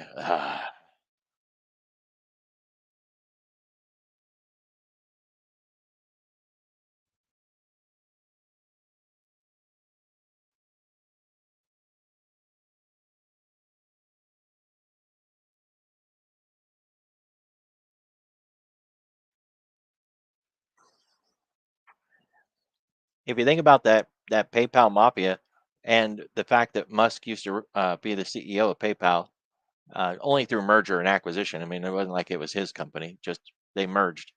So now, who do you have in the current administration? You got Musk. You got one of the PayPal guys, Bissett. Right? You got dig around. I bet half the crew is there. Well, they always say work with those you know. You know, it's the good old boys.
What got me on his numbers is that comment about, well, if nat gas goes to like 7, you'll see, a couple hundred rigs hit the dirt.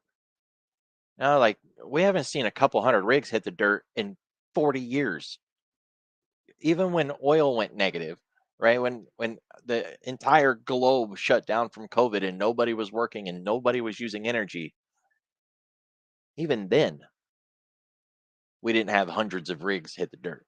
And it's easy to just throw offhanded comments like that. I'm not picking on the guy. It was just, man, that lower your number at least a little bit. Hyperbole can be a little extreme.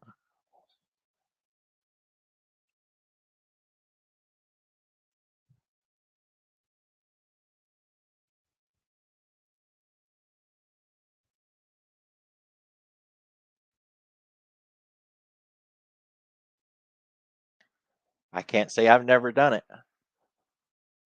I try not to.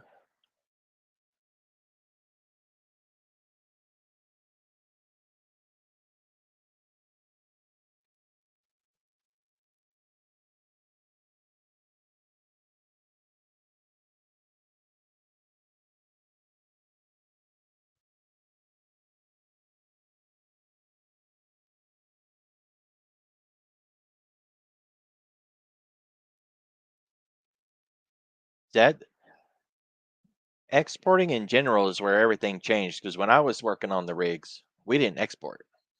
And so the price of oil per barrel in the US was the most important thing. And now it's not.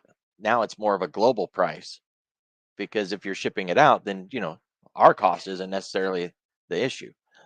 But there was no job safety when I worked on the rigs because you never knew. And it would happen so fast that they would just shut down, 8 to 10 rigs and like, hey, you just lost your job. See ya. Why? Well, we own that oil. we'll get it out when it's convenient for us, and it's not convenient right now, so we're going to leave it in there. See ya. And now that we started exporting, that really changed. And most of my friends that still work on the rigs, they say it's a completely different world now because there's job security. People won't, you don't fight for jobs anymore. Like we used to box out in the parking lot to literally to either get a job or to take somebody else's job higher than you. So you could move up the chain of command because they'll fire the lowest ones on the totem pole. And he said, no, not anymore. That stuff doesn't happen. I'm sure it still does maybe in the boom towns, but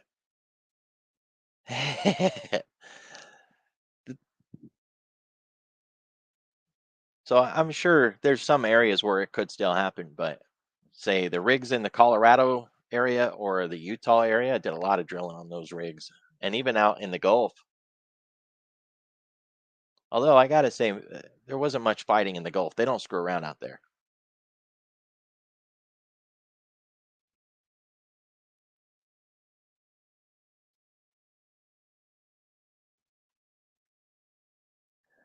It was the Wild West, man, when I was in Colorado.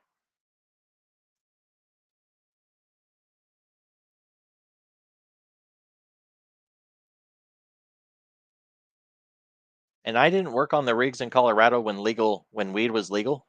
I can't imagine what it would be like now.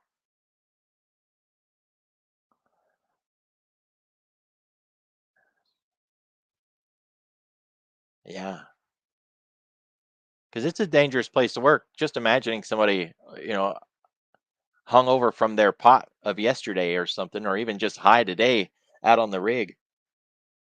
Oh,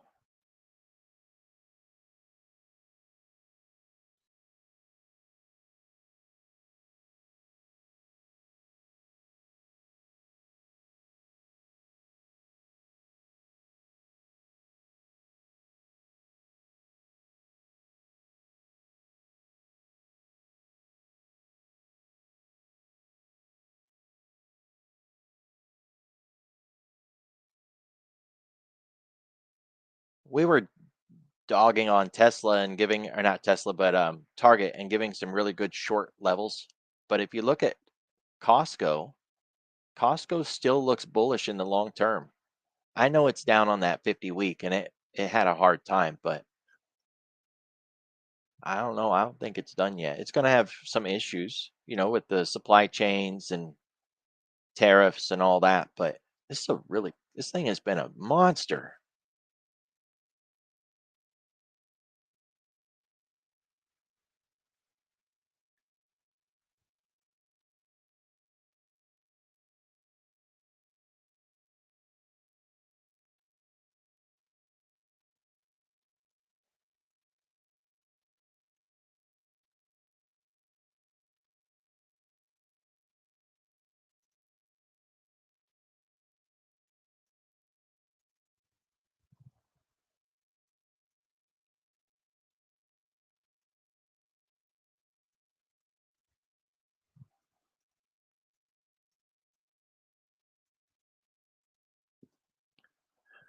So to me, Walmart and Costco have been really good plays. I still like both of them. Um, but until the tariff situation gets resolved, I don't think they're going to be good plays for a while. But these are two that I've been shopping around with and considering building a bigger position on both Walmart and Costco. My only issue with Costco is it's really expensive and the options, they're not very glamorous to say the least.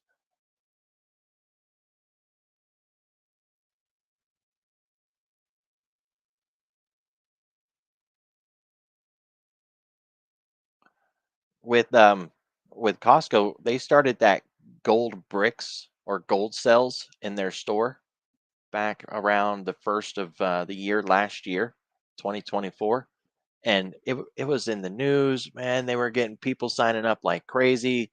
They increased their membership cost, and man, investors loved that, and it just kept going and going. And that breakout, like every time it started to slow down, they were landing with another news source and just up it went again.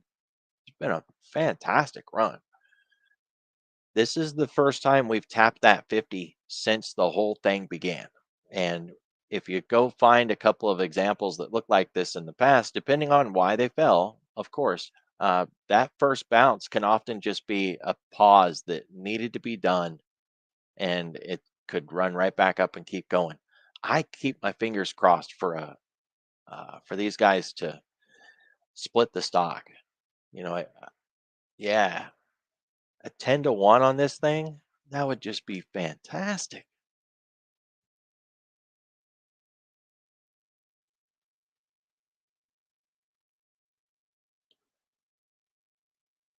So I think that when the tariffs are done, this is going to come out of it and it'll just continue to enjoy the run that it's been on. But if the tariffs last too long or if it gets some other news, if it made a lot of money and they need to manage that money appropriately, companies can get big heads and screw everything up like Zoom did when it made a boatload of money too fast. So there's some honest areas of concern, but I like it. I'm just waiting to see how the tariffs in April go. This could be a really nice turnaround play.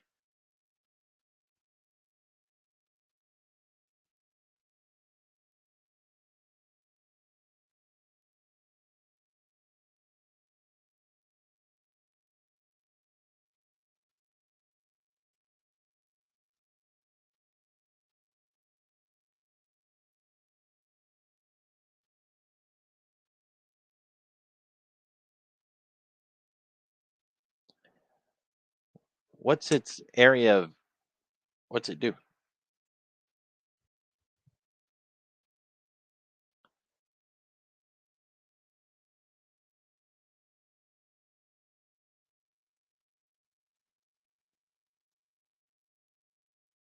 So I was reading back from its earnings, and just like Walmart, they refused to give a forward outlook uh, with tariffs tied to it. It's one of the reasons they sold off like Walmart did. So I don't know, we're not going to have earnings anytime soon, right? It's like all the way out till May. By then, we'll have hopefully really clear guidance about earnings, um, about tariffs, because that's supposed to be done by April 2nd. So May might be the turnaround point. It's like the end of May, basically June. I don't want to wait that long.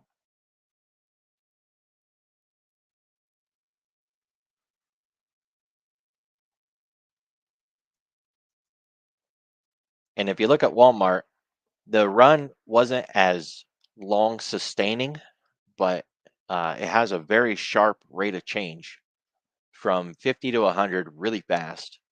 And then it just fell apart. It looked like it was going to build a head and shoulders on the weekly. It never gave us the right shoulder. It just collapsed after we got the head. And we haven't made it to the 50 week yet. We're really close to the 200 on the daily. So, this is one of those times where we say close isn't good enough.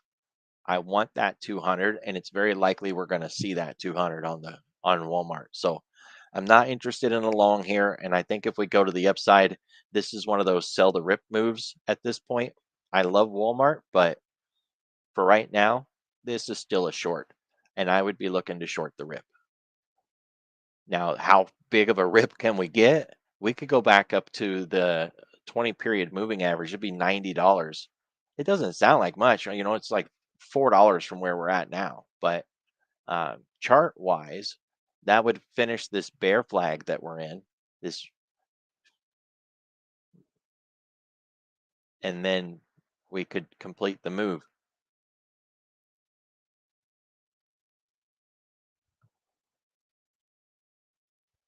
I seen they're calling the Mag 7 the Lag 7 now.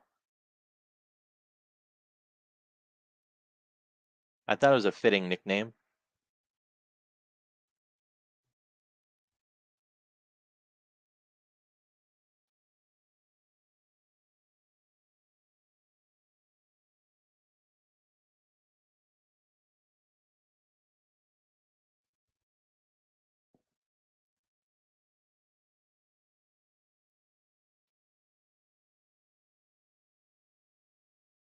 You know JC Perez? You know I'm talking all-star charts. Yeah. I caught a YouTube headline of his the other morning, and he was looking at Europe, and he's like, "Hey, welcome aboard, guys. You got there. You know, we've already been saying for weeks that money's leaving the U.S. at an impressive rate, and that we're not going to get our run back up until we get consumer confidence and big firms coming back to the U.S." And he was in his stream. I was watching the video teaser. I wasn't in his stream, so I didn't hear any words, but they were bringing up charts from like Europe, Germany, the whole area, and highlighting the money that's just piling in at a rate that they haven't seen in decades, if ever. The rate of change was just violent because all that money is just leaving the US. It's going somewhere. So I like, hey guys, nice to see you getting caught up. I'm not picking on the guy. He is a brilliant tactician. I don't really like his shorts that I've seen, his short videos, but I've seen him on Stock Charts TV when he does longer interviews with those guys. He's a smart man.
Sticking with that Walmart, Target, Costco theme, BJ's is another one.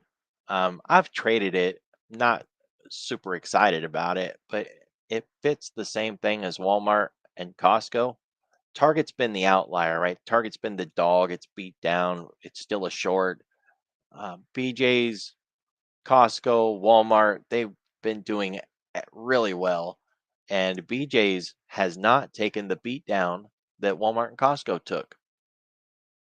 So maybe it won't, or maybe it's just waiting on something first. It made it through earnings without taking the beat down that Walmart did.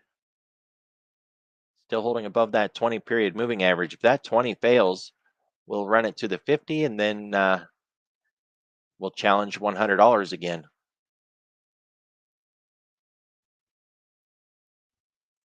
So we're basically talking about going back to the earnings gap.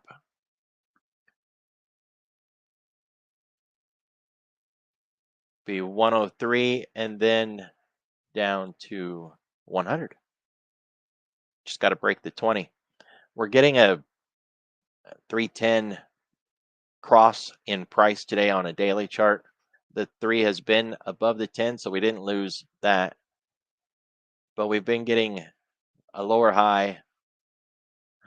We actually got a higher low. This is a complex topping pattern at this point.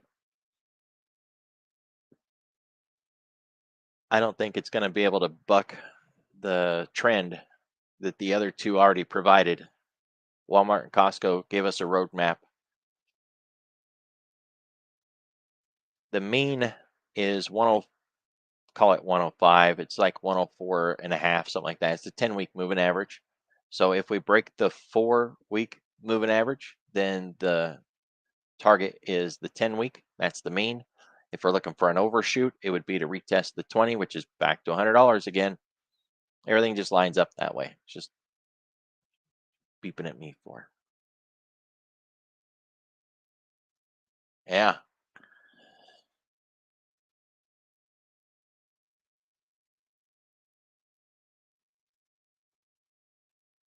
So we've got some nice plays out there. Um, we're just all keeping an eye on the clock. Guys, with your trades, April 2nd is a really big deal. That's when we're supposed to get tariffs news. But I've got this sneaky suspicion, and I'm not the only one, that he's going to announce early. Either, like a soft announcement, they'll start spreading the word. They'll it's what he does. He throws something out there and sees how people react to it and then maybe makes adjustments to things. So don't marry April 2nd as the time that you can wait. Be nimble, be cautious with the trades that you're putting on.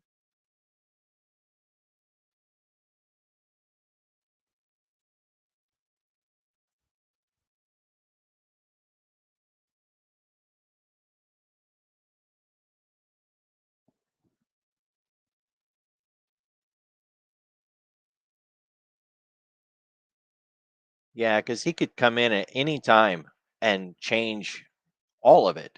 You know, we don't know. And it just seems too easy that they gave us this perfect target and said, "Here, drive towards the light. We'll see you on the other side." I don't know.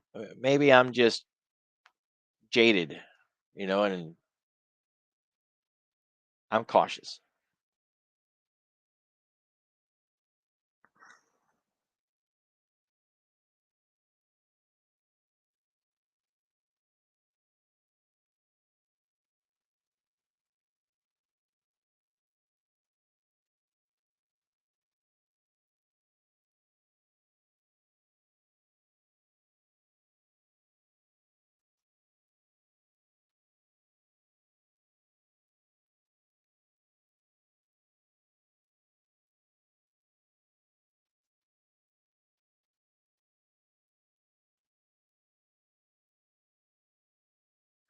I was looking at January of 2026 options on SPY earlier, and they were $2,200 near the money.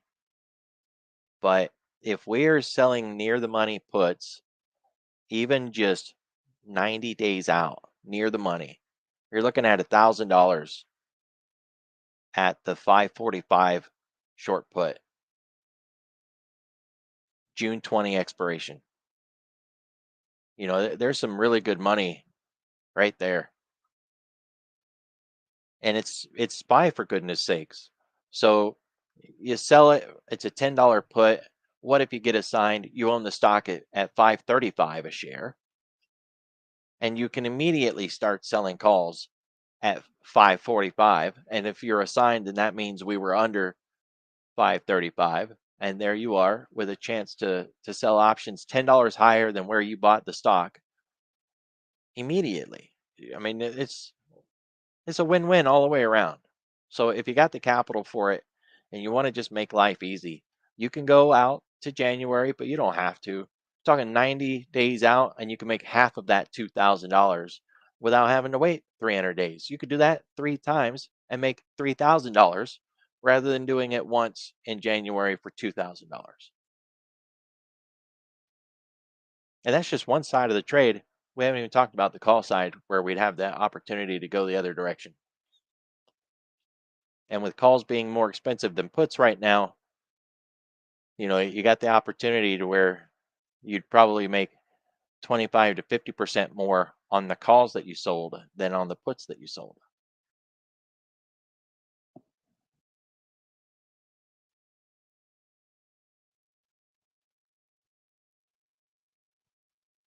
So if you got the capital and if this confuses you, but you want to do it, hit us up in the chat. You can write it out. You can just send us a DM if you want to keep it quiet. Doesn't matter. We're here to help.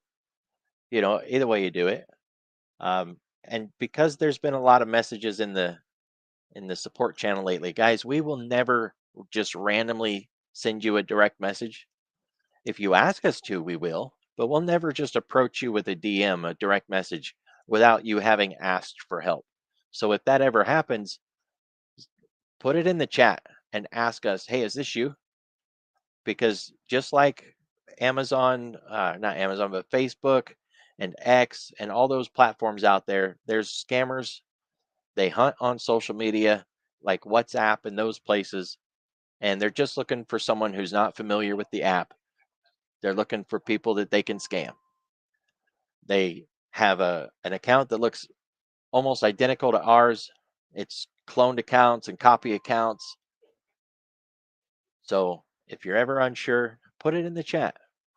And if it was one of us for whatever reason, then we can show that it is us and you're safe. And we'll never ask you to copy trade or sign up for anything or change your Discord settings unless you've reached out to us first and we're trying to help you with something.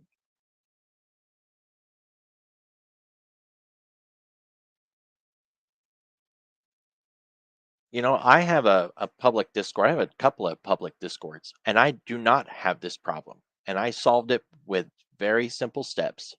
One, you can't join my Discord unless you have a verified Discord account, or you reach out to me and say, hey, I don't have a verified Discord account for whatever reason. You tell me what it is, and I'll let you in. And that alone solved all of it right there. But then I added one more step: push this button to join the Discord. That's it. So if you have a verified account, you can see the button and you can push it. If you don't have a verified account, you can't see the button, you can't push it, you can't get in. And I and that works. It solved the problem right there. Poof, done. That's how my Think or Swim Discord works. Right? It's public, it's free. I just give it away to anybody who wants it. All you gotta have is a registered Discord account to be there. Or you have to reach out to me and explain why you don't have one. Because some people don't, or they're just running more than one account, and that makes it difficult to register it.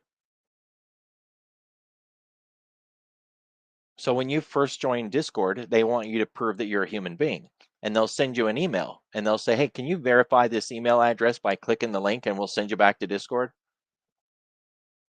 And then they'll want you to verify your phone number.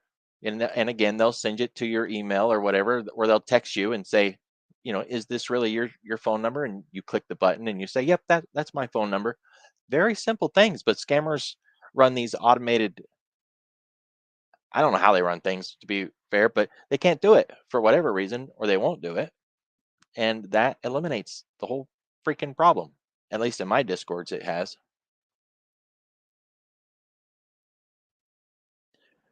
I've thought about having that here, to mentioning it to Lucian about that, but we get so many brand new Discord users from the website that it just wouldn't work here. You know, so that wouldn't work for this Discord, but just wanted to put it out there. Be careful, guys. All these social app places, there's always scammers. Um, One of the few that I don't see it on is like Teams and Slack.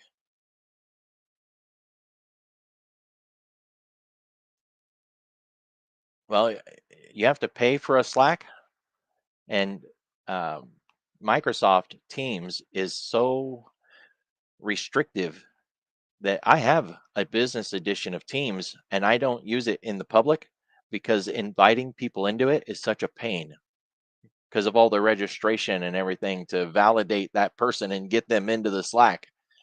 Lots of security, or not Slack, I meant into the Teams. Lots of security.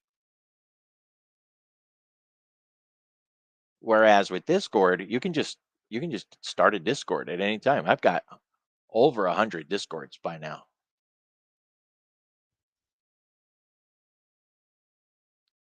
Yeah. Yeah, it's a bit maddening at this point. I gotta clean house one of these days.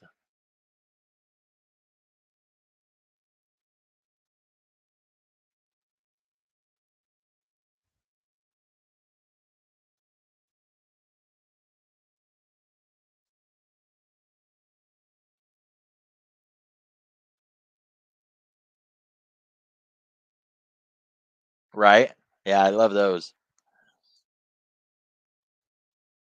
The queues have some pretty good prices on their options right now, even, just going out a couple of months.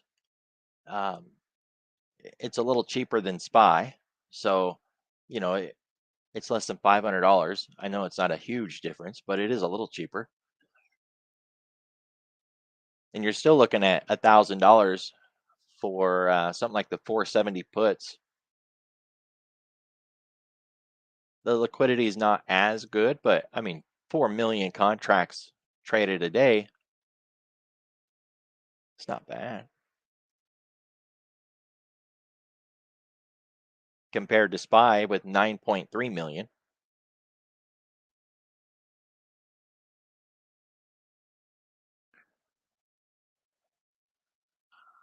All right, guys.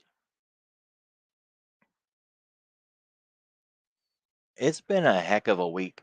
These triple expiration week on top of FOMC, that's a lot.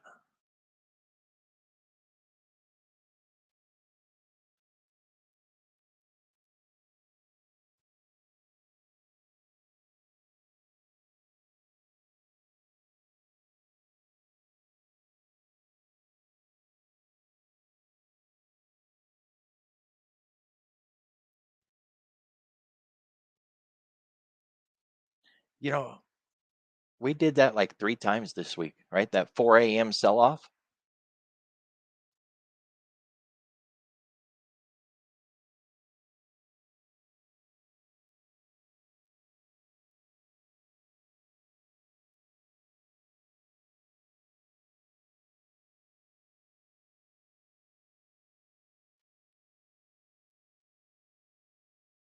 Take it when we can, but yeah,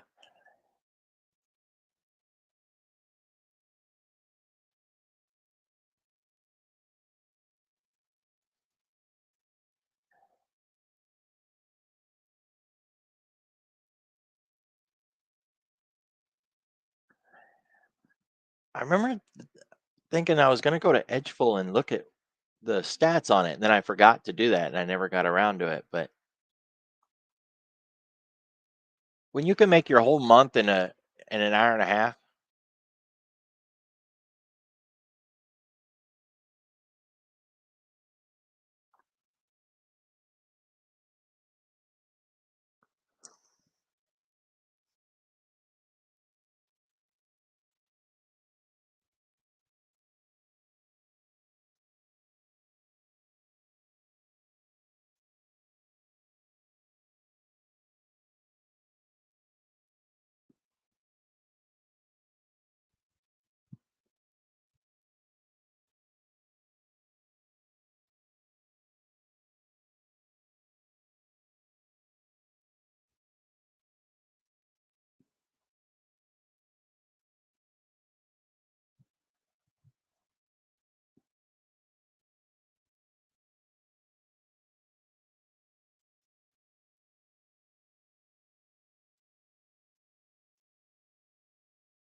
Goolsby.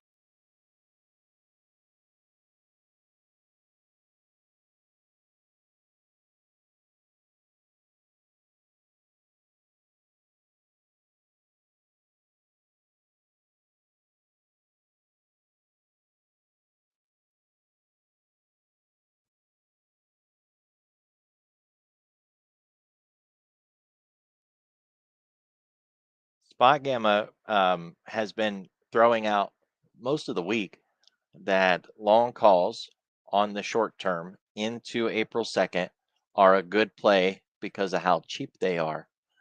And they suggested that because of the way the indexes have been behaving, that a good approach would be to focus on some cheaper semiconductor plays. And I like the approach. There's certainly a lot of cheap options out there right now. So if you guys do want an opportunity to go long in something, there's plenty of chip companies around.